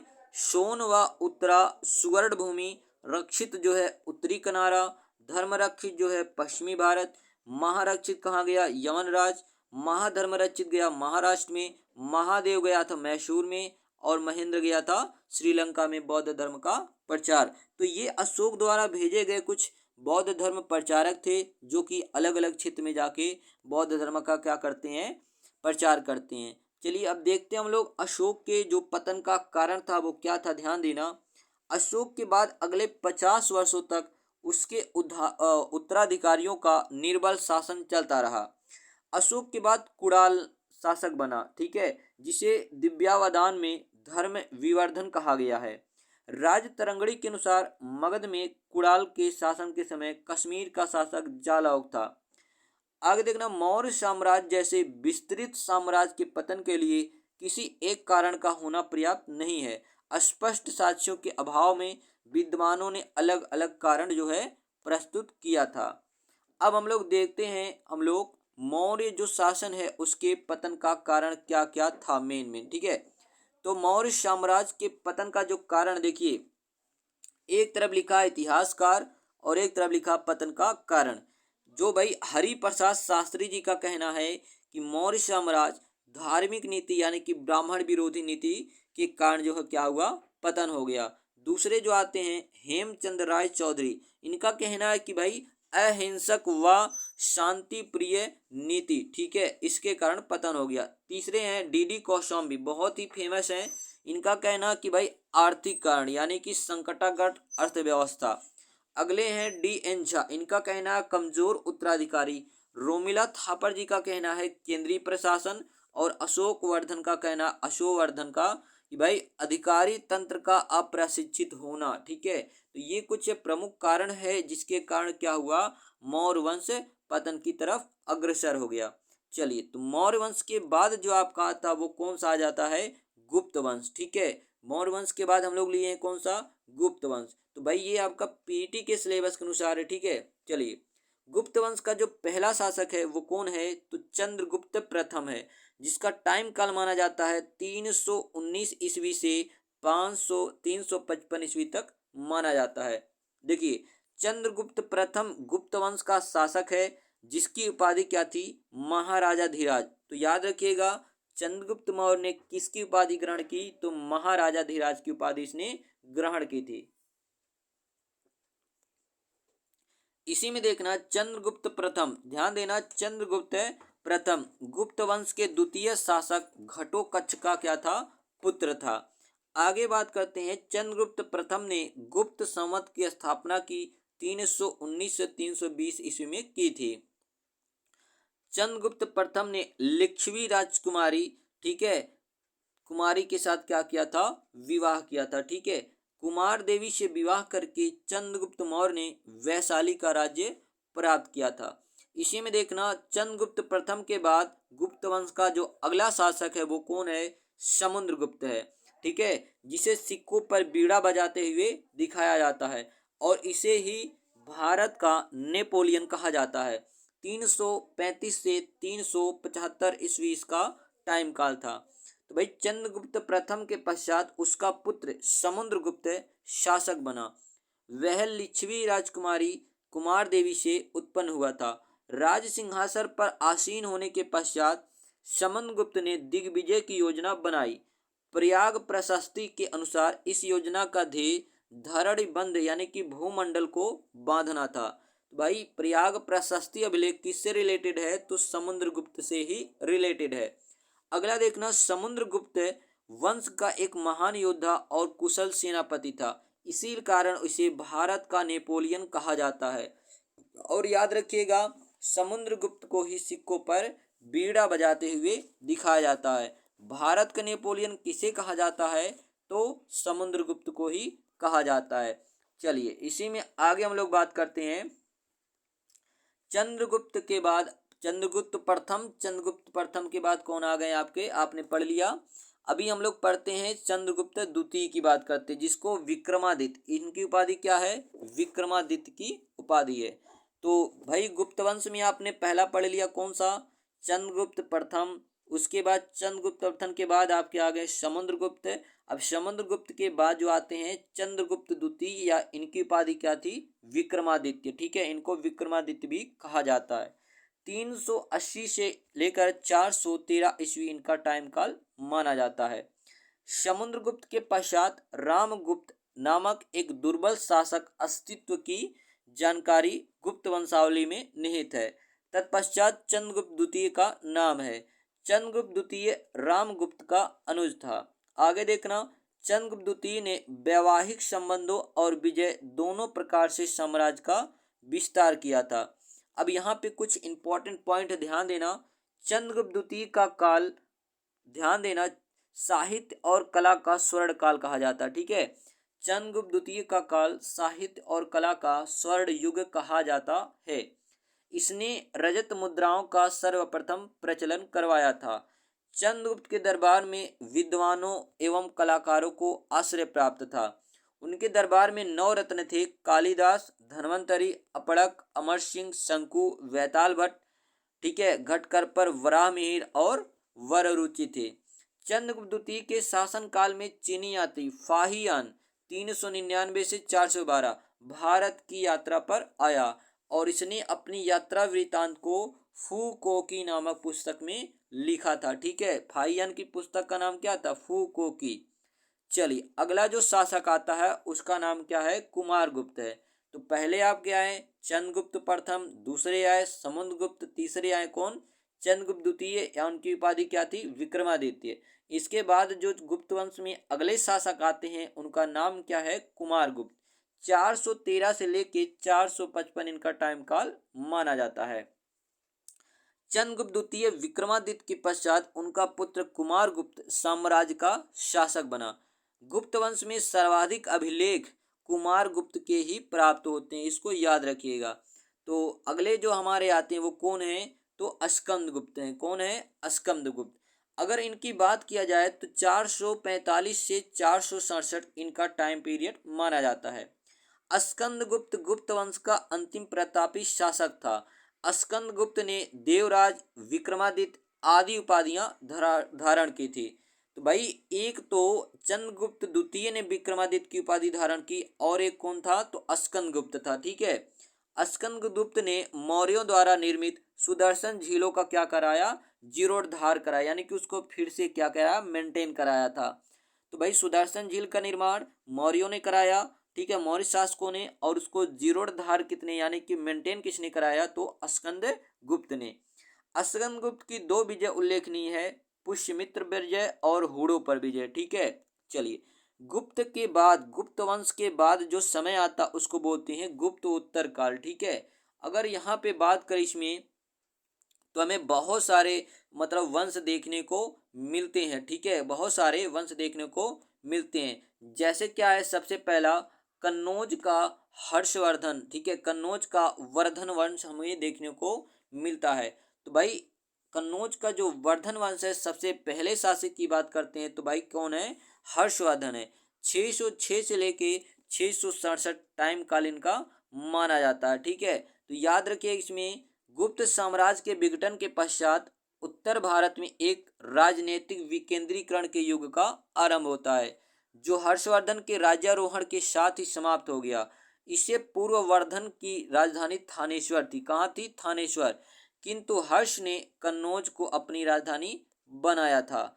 चलिए आगे देखिएगा, हर्ष के समय से कन्नौज का राजनीतिक शक्ति के केंद्र के रूप में उभरना उत्तर भारत में सामंत युग के रूप में आगमन का सूचक था। ठीक है, हर्ष के शासनकाल का प्रारंभिक इतिहास बाल भट्ट से प्राप्त होता है। ठीक है, और इसकी रचना किसने किया, तो हर्षचरित ने किया था। ठीक है, चलिए आगे हम लोग बात करते हैं। तो भाई हर्ष ने महाराजाधिराज की पदवी धारण की थी। उसने चीनी सम्राट से मैत्रीपूर्ण संबंध बनाए। उसने 641 ईस्वी में चीनी दूत द्वारा भेजे गए तथा 643 से लेकर 646 तक चीनी दूत, उसके दरबार में 2 चीनी दूत आए थे। हर्ष ने कश्मीर शासक से बुद्ध के दंत अवशेष बलपूर्वक प्राप्त किए। वह महायान बौद्ध धर्म का संरक्षक भी था। ठीक है, महायान का, जो कि हीनयान और महायान में बटा था, उसका क्या था, ये संरक्षक था। चलिए आगे इसी में बात करते हैं। हर्ष के काल में उच्च अधिकारियों को वेतन के रूप में जागीरें यानी कि भूमि अनुदान दी जाती थी। भूमि की सामंती प्रथा हर्ष ने ही शुरू की थी। ठीक है, इसके अलावा याद रखिएगा, जो चीनी यात्री ह्वेन सांग है, ह्वेन सांग इसी के शासनकाल में आया था। ठीक है, ह्वेन सांग इसी के शासनकाल में आया था। देखिए, हर्ष के शासनकाल में महत्वपूर्ण चीनी यात्री ह्वेन सांग भ्रमण आया था करने। ठीक है, 629 में से लेकर के 645 तक भारत में रहा, और वह नालंदा के बौद्ध विश्वविद्यालय में पढ़ने के लिए और बौद्ध ग्रंथ बटोर कर ले जाने आया था। ठीक है, ह्वेन सांग यात्रियों का राजकुमार। ठीक है, यात्रियों का राजकुमार किस चीनी यात्री को कहा जाता है, तो ह्वेन सांग को कहा जाता है। और ह्वेन सांग की जो पुस्तक का नाम है वो कौन सा था, सीयू की था। इसने अपनी यात्रा वृतांत को सीयू की नामक पुस्तक में क्या किया है, पूरा कंटेन किया है। ठीक है, याद रखिएगा। जबकि फाहियान चंद्रगुप्त द्वितीय के समय में आया, जिसकी पुस्तक का नाम क्या था, फूको की था। ठीक है, आगे देखिए, आगे अगर हम लोग बात करते हैं तो भाई ह्वेन सांग ने शूद्रों को कृषक कहा है। चीनी यात्री सफाई कर्मी, चांडाल आदि अछूतों के विषय में भी उल्लेख किया है। चीनी यात्री के समय में बौद्ध लोग 18 संप्रदायों में बटे थे। उसके अनुसार नालंदा विश्वविद्यालय का भरण पोषण 100 गायों के राजस्व से होता था। हर्ष को विद्वानों के संपोषक के रूप में नहीं, बल्कि 3 नाटकों प्रियदर्शिका, रत्नावली, नागानंद के रचयिता के रूप में भी याद किया जाता है। उसे साहित्यकार सम्राट भी कहा गया है। ठीक है, हर्ष ने बाल भट्ट, मयूर, दिवाकर और ह्वेन सांग आदि विद्वानों को संरक्षण प्रदान किया था।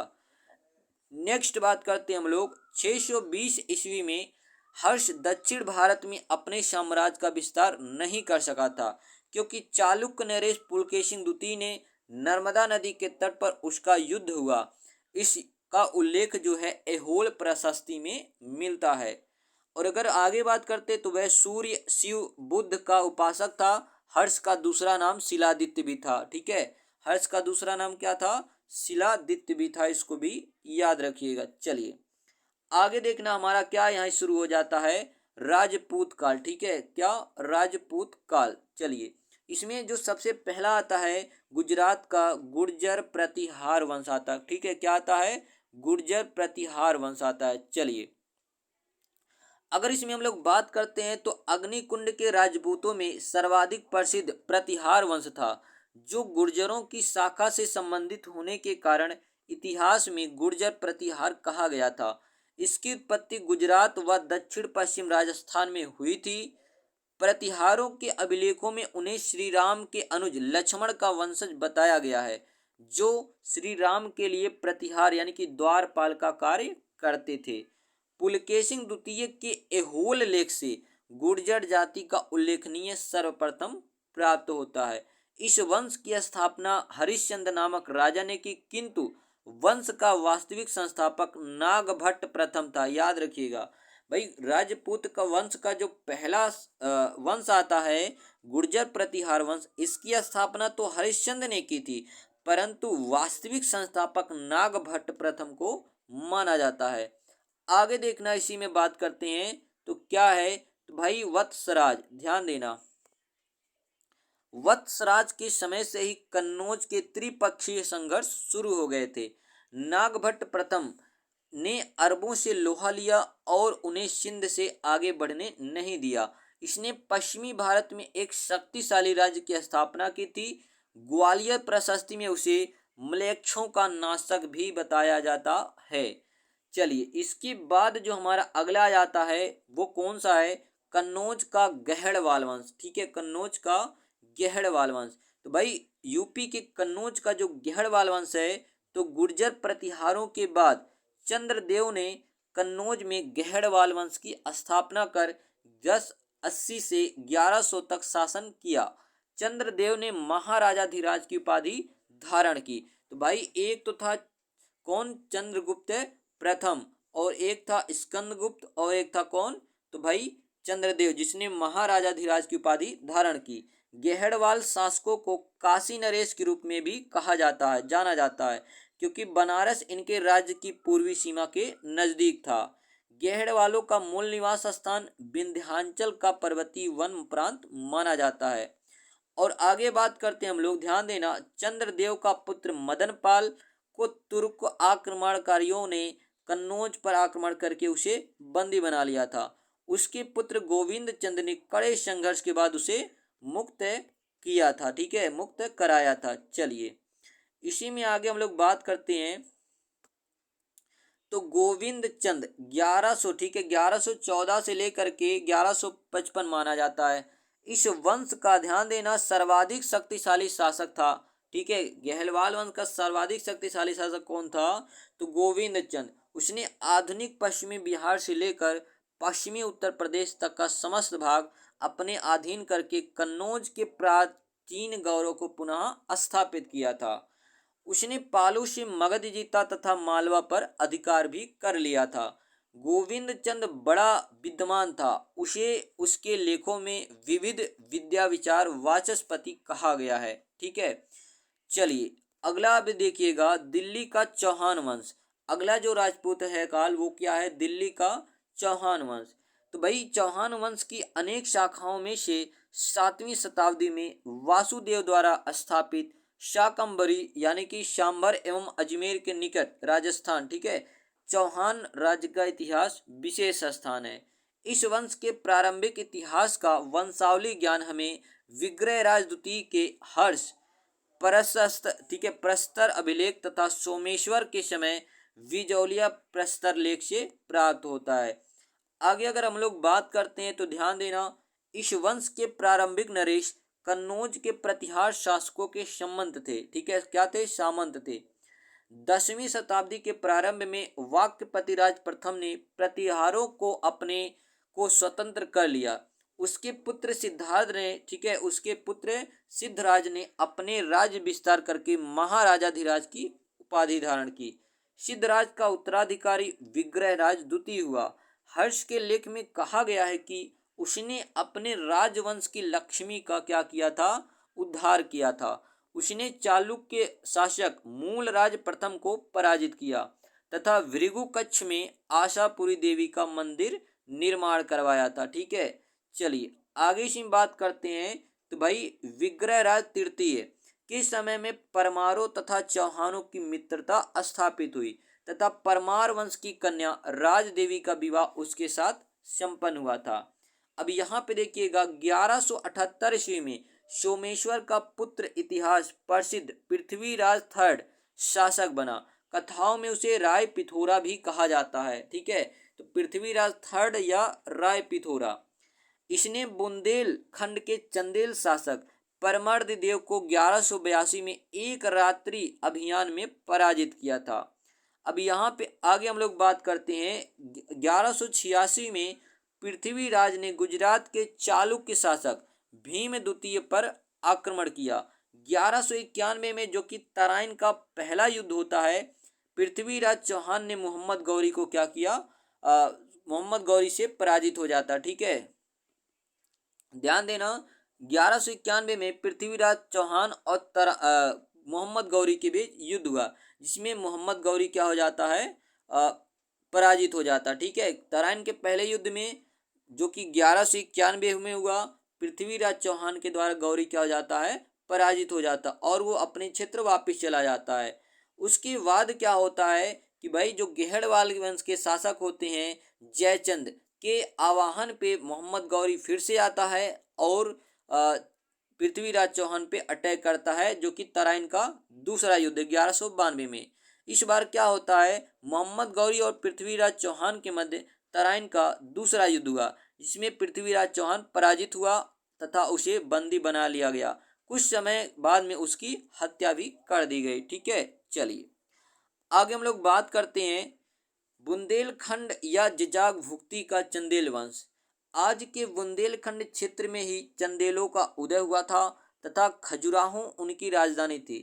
चंदेल प्रतिहारों के सामंत थे। ठीक है, इस वंश का प्रथम शासक नन्नुक था। उसके पौत्र जय सिंह अथवा जेजा के नाम पर यह प्रदेश जिजाग भुक्ति कहलाया था।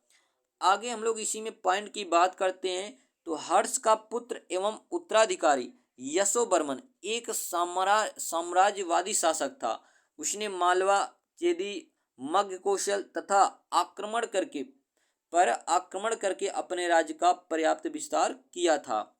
यशोवर्मन ने खजुराहो के प्रसिद्ध विष्णु मंदिर, जिसको चतुर्भुज कहा जाता है, चतुर्भुज मंदिर का निर्माण करवाया। तो भाई खजुराहो के प्रसिद्ध विष्णु मंदिर का निर्माण किसने करवाया था, तो यशोवर्मन ने करवाया था। इसके अतिरिक्त उसने एक विशाल जलाशय का भी निर्माण करवाया था। आगे बात करते हैं तो यशोधवर्मन का पुत्र धंग इस वंश का प्रसिद्ध शासक था।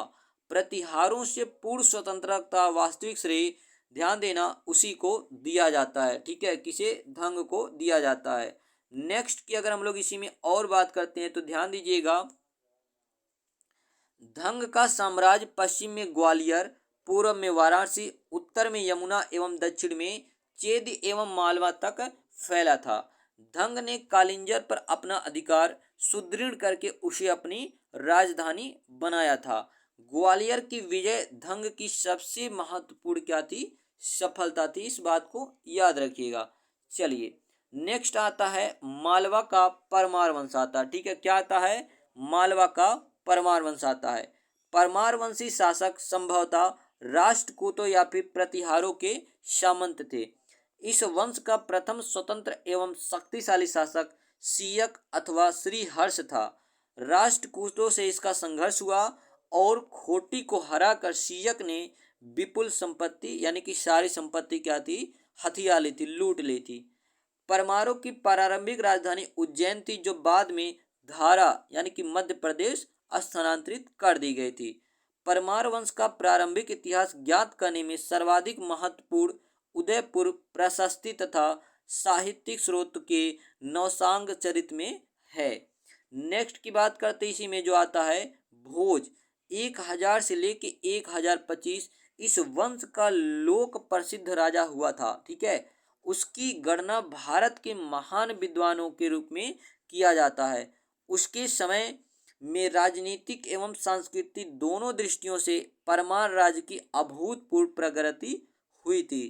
भोज ने अपने अनेक समकालीन नरेशों जैसे कल्याणी के चालुक्य एवं अहिलवाड़ के चालुक्यों को पराजित किया था, परंतु चंदेल शासक विद्याधर के हाथों पराजित हो गए थे। ठीक है, देखिएगा नेक्स्ट हमारा गुजरात का चालुक्य वंश। प्राचीन कुमार पालचरित एवं वर्ण रत्नाकर, ठीक है, प्राचीन ग्रंथ कुमार पालचरित एवं वर्ण रत्नाकर आदि में परंपरागत 36 यानी कि 36 राजपूत कुलों की सूची मिलती है। चालुक्य अथवा सोलंकी अग्निकुल से उत्पन्न राजपूतों में से एक है, यानी कि जो चालुक्य है ये, अथवा इसी को सोलंकी वंश भी कहा जाता है, ये अग्निकुल के उत्पन्न राजपूतों में से एक थे। गुजरात के चालुक्य वंश का जो संस्थापक था वो मूलराज प्रथम था। उसने गुजरात के एक बड़े भाग को जीतकर अहिनवाड़ को अपनी राजधानी बनाया था। इस वंश के शासक जैन धर्म के पोषक एवं संरक्षक भी थे। नेक्स्ट की बात करते हैं बंगाल का पाल वंश। शशांक की मृत्यु के बाद लगभग एक शताब्दी तक बंगाल में अराजकता और अव्यवस्था का वातावरण व्याप्त रहा। 8वीं शताब्दी के मध्य में अशांति एवं अव्यवस्था से उबकर बंगाल के नागरिकों ने गोपाल नामक एक सुयोग्य सेना नायक को अपना राजा बनाया था। पाल वंश की स्थापना बौद्ध धर्म के अनुयायी गोपाल ने की थी। तिब्बती लामा एवं साहित्यकार तारानाथ के अनुसार गोपाल ने आओदंतपुरी में एक मठ का भी निर्माण करवाया था।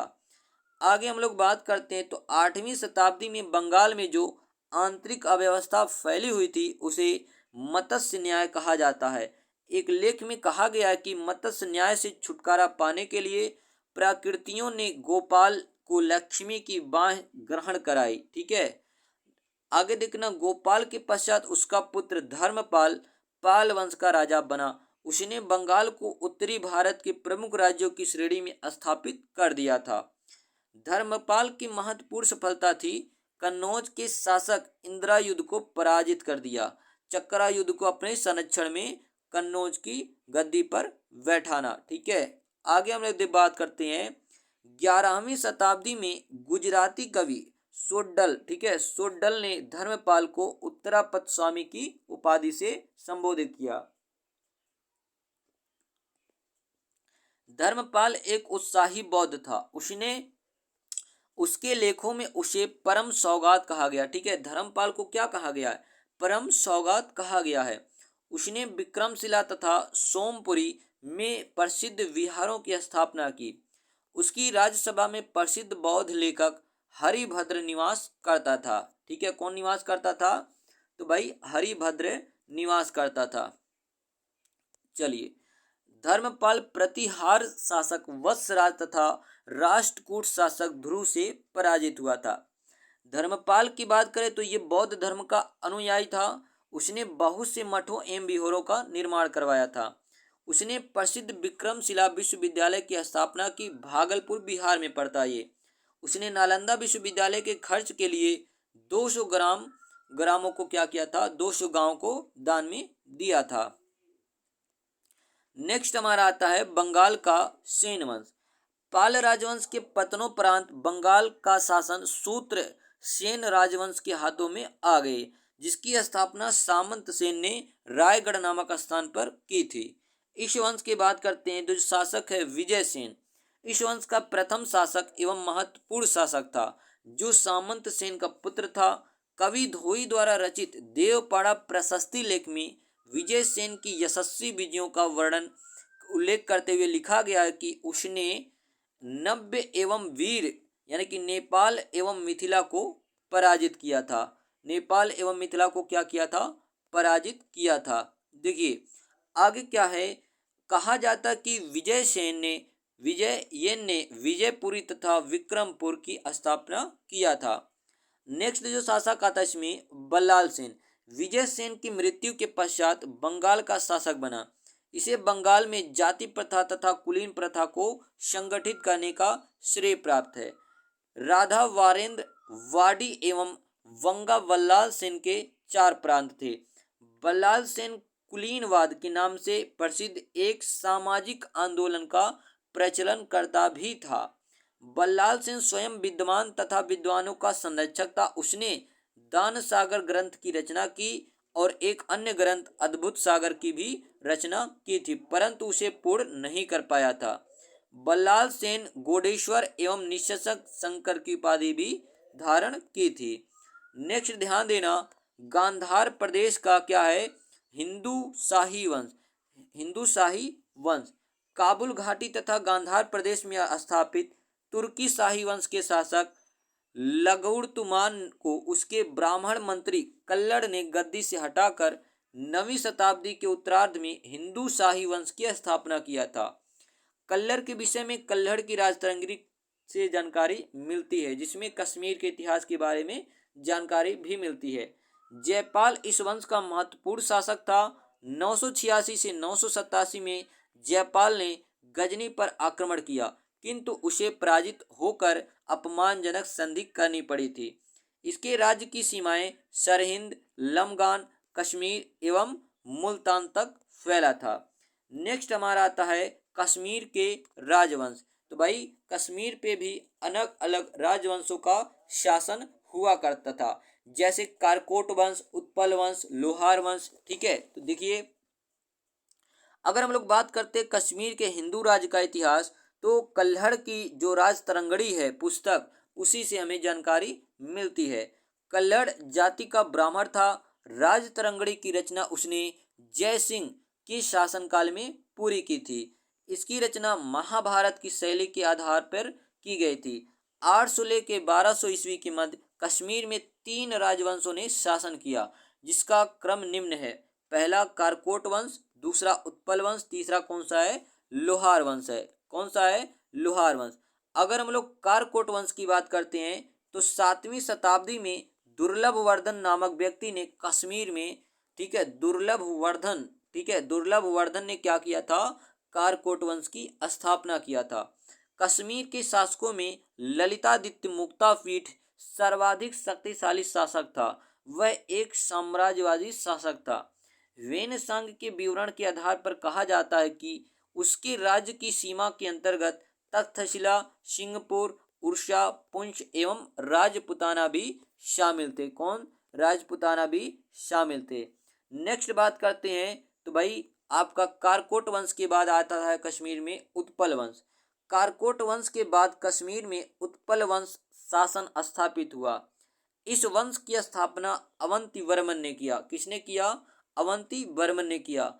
अवंती वर्मन की अगर बात करें तो एक लोकोपकारी शासक था, यानी कि लोगों पर उपकार करने वाला शासक था, जिसने कृषि की उन्नति के लिए नहरों का निर्माण करवाया था। तो भाई प्राचीन भारत में नहरों का निर्माण सर्वप्रथम किसने करवाया? तो भाई आपका हो जाएगा अवंती वर्मन में। अब मध्यकालीन इतिहास में जाओगे तो वहां पे भाई आपको मिल जाएंगे मोहम्मद बिन तुगलक मिल जाएंगे, फिरोज शाह तुगलक मिल जाएंगे। ठीक है, उसने अनेक नगरों की स्थापना भी की थी, जिसमें अवंतीपुर नगर प्रसिद्ध है। नेक्स्ट आता कश्मीर के इतिहास में आपका कौन आता है? लोहार वंश आता है। कौन सा आता है? लोहार वंश आता है। ठीक है, देखिए इस वंश का जो स्थापना है वो संग्राम राज ने किया था। संग्राम राज ने अपने मंत्री तुंग को भटिंडा के शाही शासक त्रिलोचन पाल की ओर से महमूद गजनवी से लड़ने के लिए भेजा था। लोहार वंश के राजाओं में हर्ष का नाम इस दृष्टि से उल्लेखनीय है कि वह स्वयं विद्वान कवि एवं कई भाषाओं का विद्याओं का ज्ञाता था। कल्हड़ उसका आश्रित कवि था। क्या था? आश्रित कवि था। अगला देखना, इसी में कुछ पॉइंट है। हर्ष ने सद्गुणों एवं दुर्गुणों पर विचित्र सम्मिश्रण था। अपनी विद्वता के कारण वह दूसरों राज्यों में प्रसिद्ध था, परंतु शासक के रूप में वह क्रूर एवं अत्याचारी था। कल्हड़ उसके अत्याचारों का वर्णन भी करता है। हर्ष को कश्मीर का नीरो भी कहा जाता है। ये पॉइंट बहुत इंपॉर्टेंट है। हर्ष को कश्मीर का नीरो भी कहा जाता है। ठीक है, वह सामाजिक सुधारों एवं फैशन के नवीन मानदंडों का संस्थापक था। फिजूल खर्ची तथा आंतरिक विद्रोह के कारण जब उसका खजाना खाली हो गया तो उसने राजकोष की पूर्ति के लिए मंदिरों को लूटना और अपनी प्रजा पर अनेक कर लगाए थे। इसके बाद जो है कश्मीर के इतिहास के बाद, जिसमें उत्पल हो गया, कारकोट हो गया और लोहार वंश हो गया, इसके बाद दक्षिण का जो राष्ट्रकूट वंश है इसकी बात करते हैं। तो ऐतिहासिक दृष्टि से विंध्य पर्वतमाला एवं नर्मदा नदी उत्तर भारत को दक्षिण भारत से विभाजित करती है और विंध्य पर्वतमाला का त्रिकोणात्मक दक्षिण भाग दक्षिणी भारत या दक्कन माना जाता है। दक्षिण में राष्ट्रकूटों का शासन पाल वंश, ठीक है, पाल प्रतिहार वंशों के शासन के समकालीन था। राष्ट्रकूटों के अभिलेख में उनका मूल निवास लट्टलूर यानी कि आधुनिक लाटूर जिला बीदर माना गया है, किंतु बाद में एलिचपुर में इस वंश का राज स्थापित हुआ। कहाँ पे? एलिचपुर में। राष्ट्रकूट बादामी के चालुक्यों के शासक थे, ठीक है, तो वेकी के चालुक्य, बादामी के चालुक्य, ठीक है। इसी में आगे बात करते हैं। राष्ट्रकूट साम्राज्य का जो संस्थापक था वो दंतिवर्मन या दंतिदुर्ग था, जिसने 8वीं शताब्दी के मध्य चालुक्य शासक कीर्तिवर्मन को पराजित करके स्वतंत्र राज्य की स्थापना किया था। उसने अपनी राजधानी मान्यखेत अथवा मानखेत बनाई थी। इसके बाद जो आपका आ जाता है उड़ीसा का पूर्वी गंगवंश, ठीक है। तो भाई पूर्वी गंगवंश का सर्वाधिक प्रतापी शासक अनंत वर्मन था, ठीक है। अनंत वर्मा चौड़गंग था, जिसने 976 से 1048 तक राज किया। चौड़गंग ने पुरी के जगन्नाथ मंदिर का निर्माण करवाया था। तो भाई जो पुरी का रथ मंदिर है उड़ीसा में, इसका निर्माण चौड़गंग ने करवाया था। पूर्वी गंगवंश के शासकों ने उत्तर भारत मुसलमानों और दक्षिण भारत के बहमनी सुल्तानों के आक्रमण से उड़ीसा व जार्जनगर की रक्षा का अंतिम समय तक प्रयत्न किया था। 14वीं शताब्दी में उड़ीसा पर मुसलमानों ने आधिपत्य स्थापित कर लिया था। अब कुछ बात करते प्रमुख वंशों की। जैसे देखिए महत्वपूर्ण राज्यों, संस्थापक एवं उनकी राजधानियां। जैसे चोल है, चोल वंश की राजधानी तंजौर थी और संस्थापक कौन था? विजयपाल था। चालुक्य वंश, इसकी राजधानी वेगी थी, संस्थापक विष्णुवर्धन। कलचुरी वंश, इसकी राजधानी त्रिपुरी थी और संस्थापक कोकल्य था। तीसरा है चालुक्य वातापी, ठीक है, यानी कि वातापी के चालुक्य, इनकी राजधानी थी वातापी या वल्लभी और इनके संस्थापक कौन थे? जयपाल, ठीक है, जय सिंह प्रथम। प्रतिहार वंश की राजधानी उज्जैन, उसके बाद कन्नौज हो गई थी। संस्थापक हरिचंद्र, ठीक है, कौन था? हरिचंद्र था। पाल वंश की राजधानी मुंगेर थी, संस्थापक कौन था? गोपाल था, ठीक है।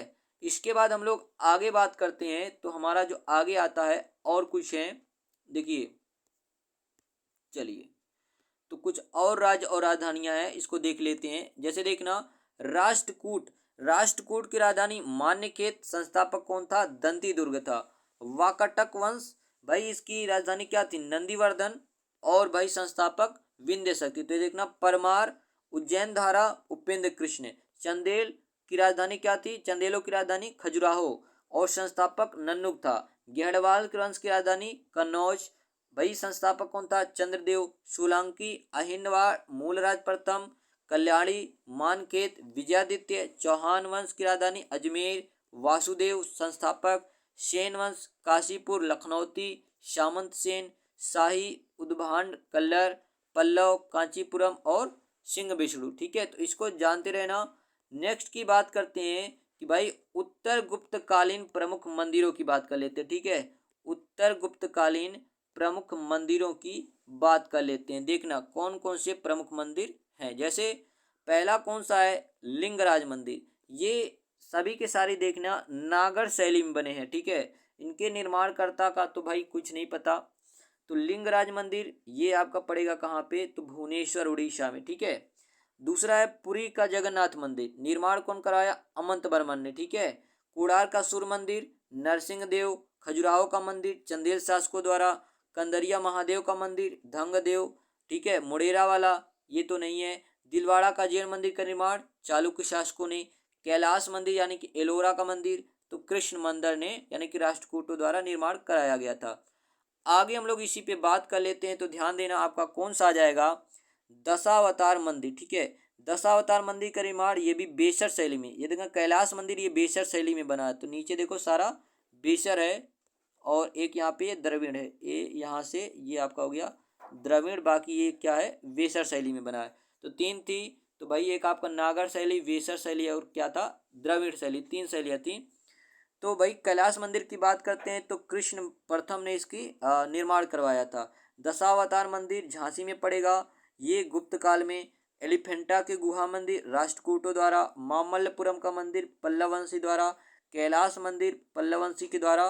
वैकुंठ मंदिर जो है ये पता नहीं, ठीक है, इसके बारे में। वृद्धेश्वर का तंजौर में जो कि पड़ता है वृद्धेश्वर मंदिर, इसका निर्माण राजराज चोल ने करवाया। ठीक है। गंगे कोंड चोलपुरम का मंदिर तो राजेंद्र चोल ने करवाया। और तिरुम मंदिर, इसका निर्माण किसने करवाया? तो पांडवंशीय शासकों ने करवाया था। ठीक है, किसने करवाया? पांडवंशीय शासकों ने करवाया था। ठीक है, तो भाई यहाँ पे जो आपका एंशिएंट हिस्ट्री है यानी कि प्राचीन इतिहास है, यहाँ पे आपका टोटल पीईटी के सिलेबस के अनुसार कंप्लीट होता है। ठीक है, नेक्स्ट वीडियो जो मैराथन आएगी आपका वो मध्यकालीन इतिहास यानी कि मेडिवल हिस्ट्री का होगा। ठीक है, जिसमें आपका मध्यकालीन जो भारत का इतिहास है वो टोटल कंप्लीट कराया जाएगा। तो भाई बस आज के लिए इतना ही, यहाँ पे आपका पूरा प्राचीन इतिहास कंप्लीट हो जाता है। तो आई होप आपको वीडियो पसंद आया होगा। वीडियो पसंद आए तो वीडियो को लाइक करना, चैनल को सब्सक्राइब और शेयर करना मत भूलें। स्वस्थ रहें, स्वच्छ रहें, मिलते अगले वीडियो में, तब तक के लिए धन्यवाद। और हाँ, इस वीडियो का भाई जो आपको अगर पीडीएफ चाहिए तो वीडियो के नीचे डिस्क्रिप्शन में लिंक है, वहाँ पर जाके टेलीग्राम ज्वाइन कर सकते हो और वहाँ पर आपको सारी की सारी पीडीएफ हर क्लास की अवेलेबल हो जाएगी। थैंक यू, धन्यवाद।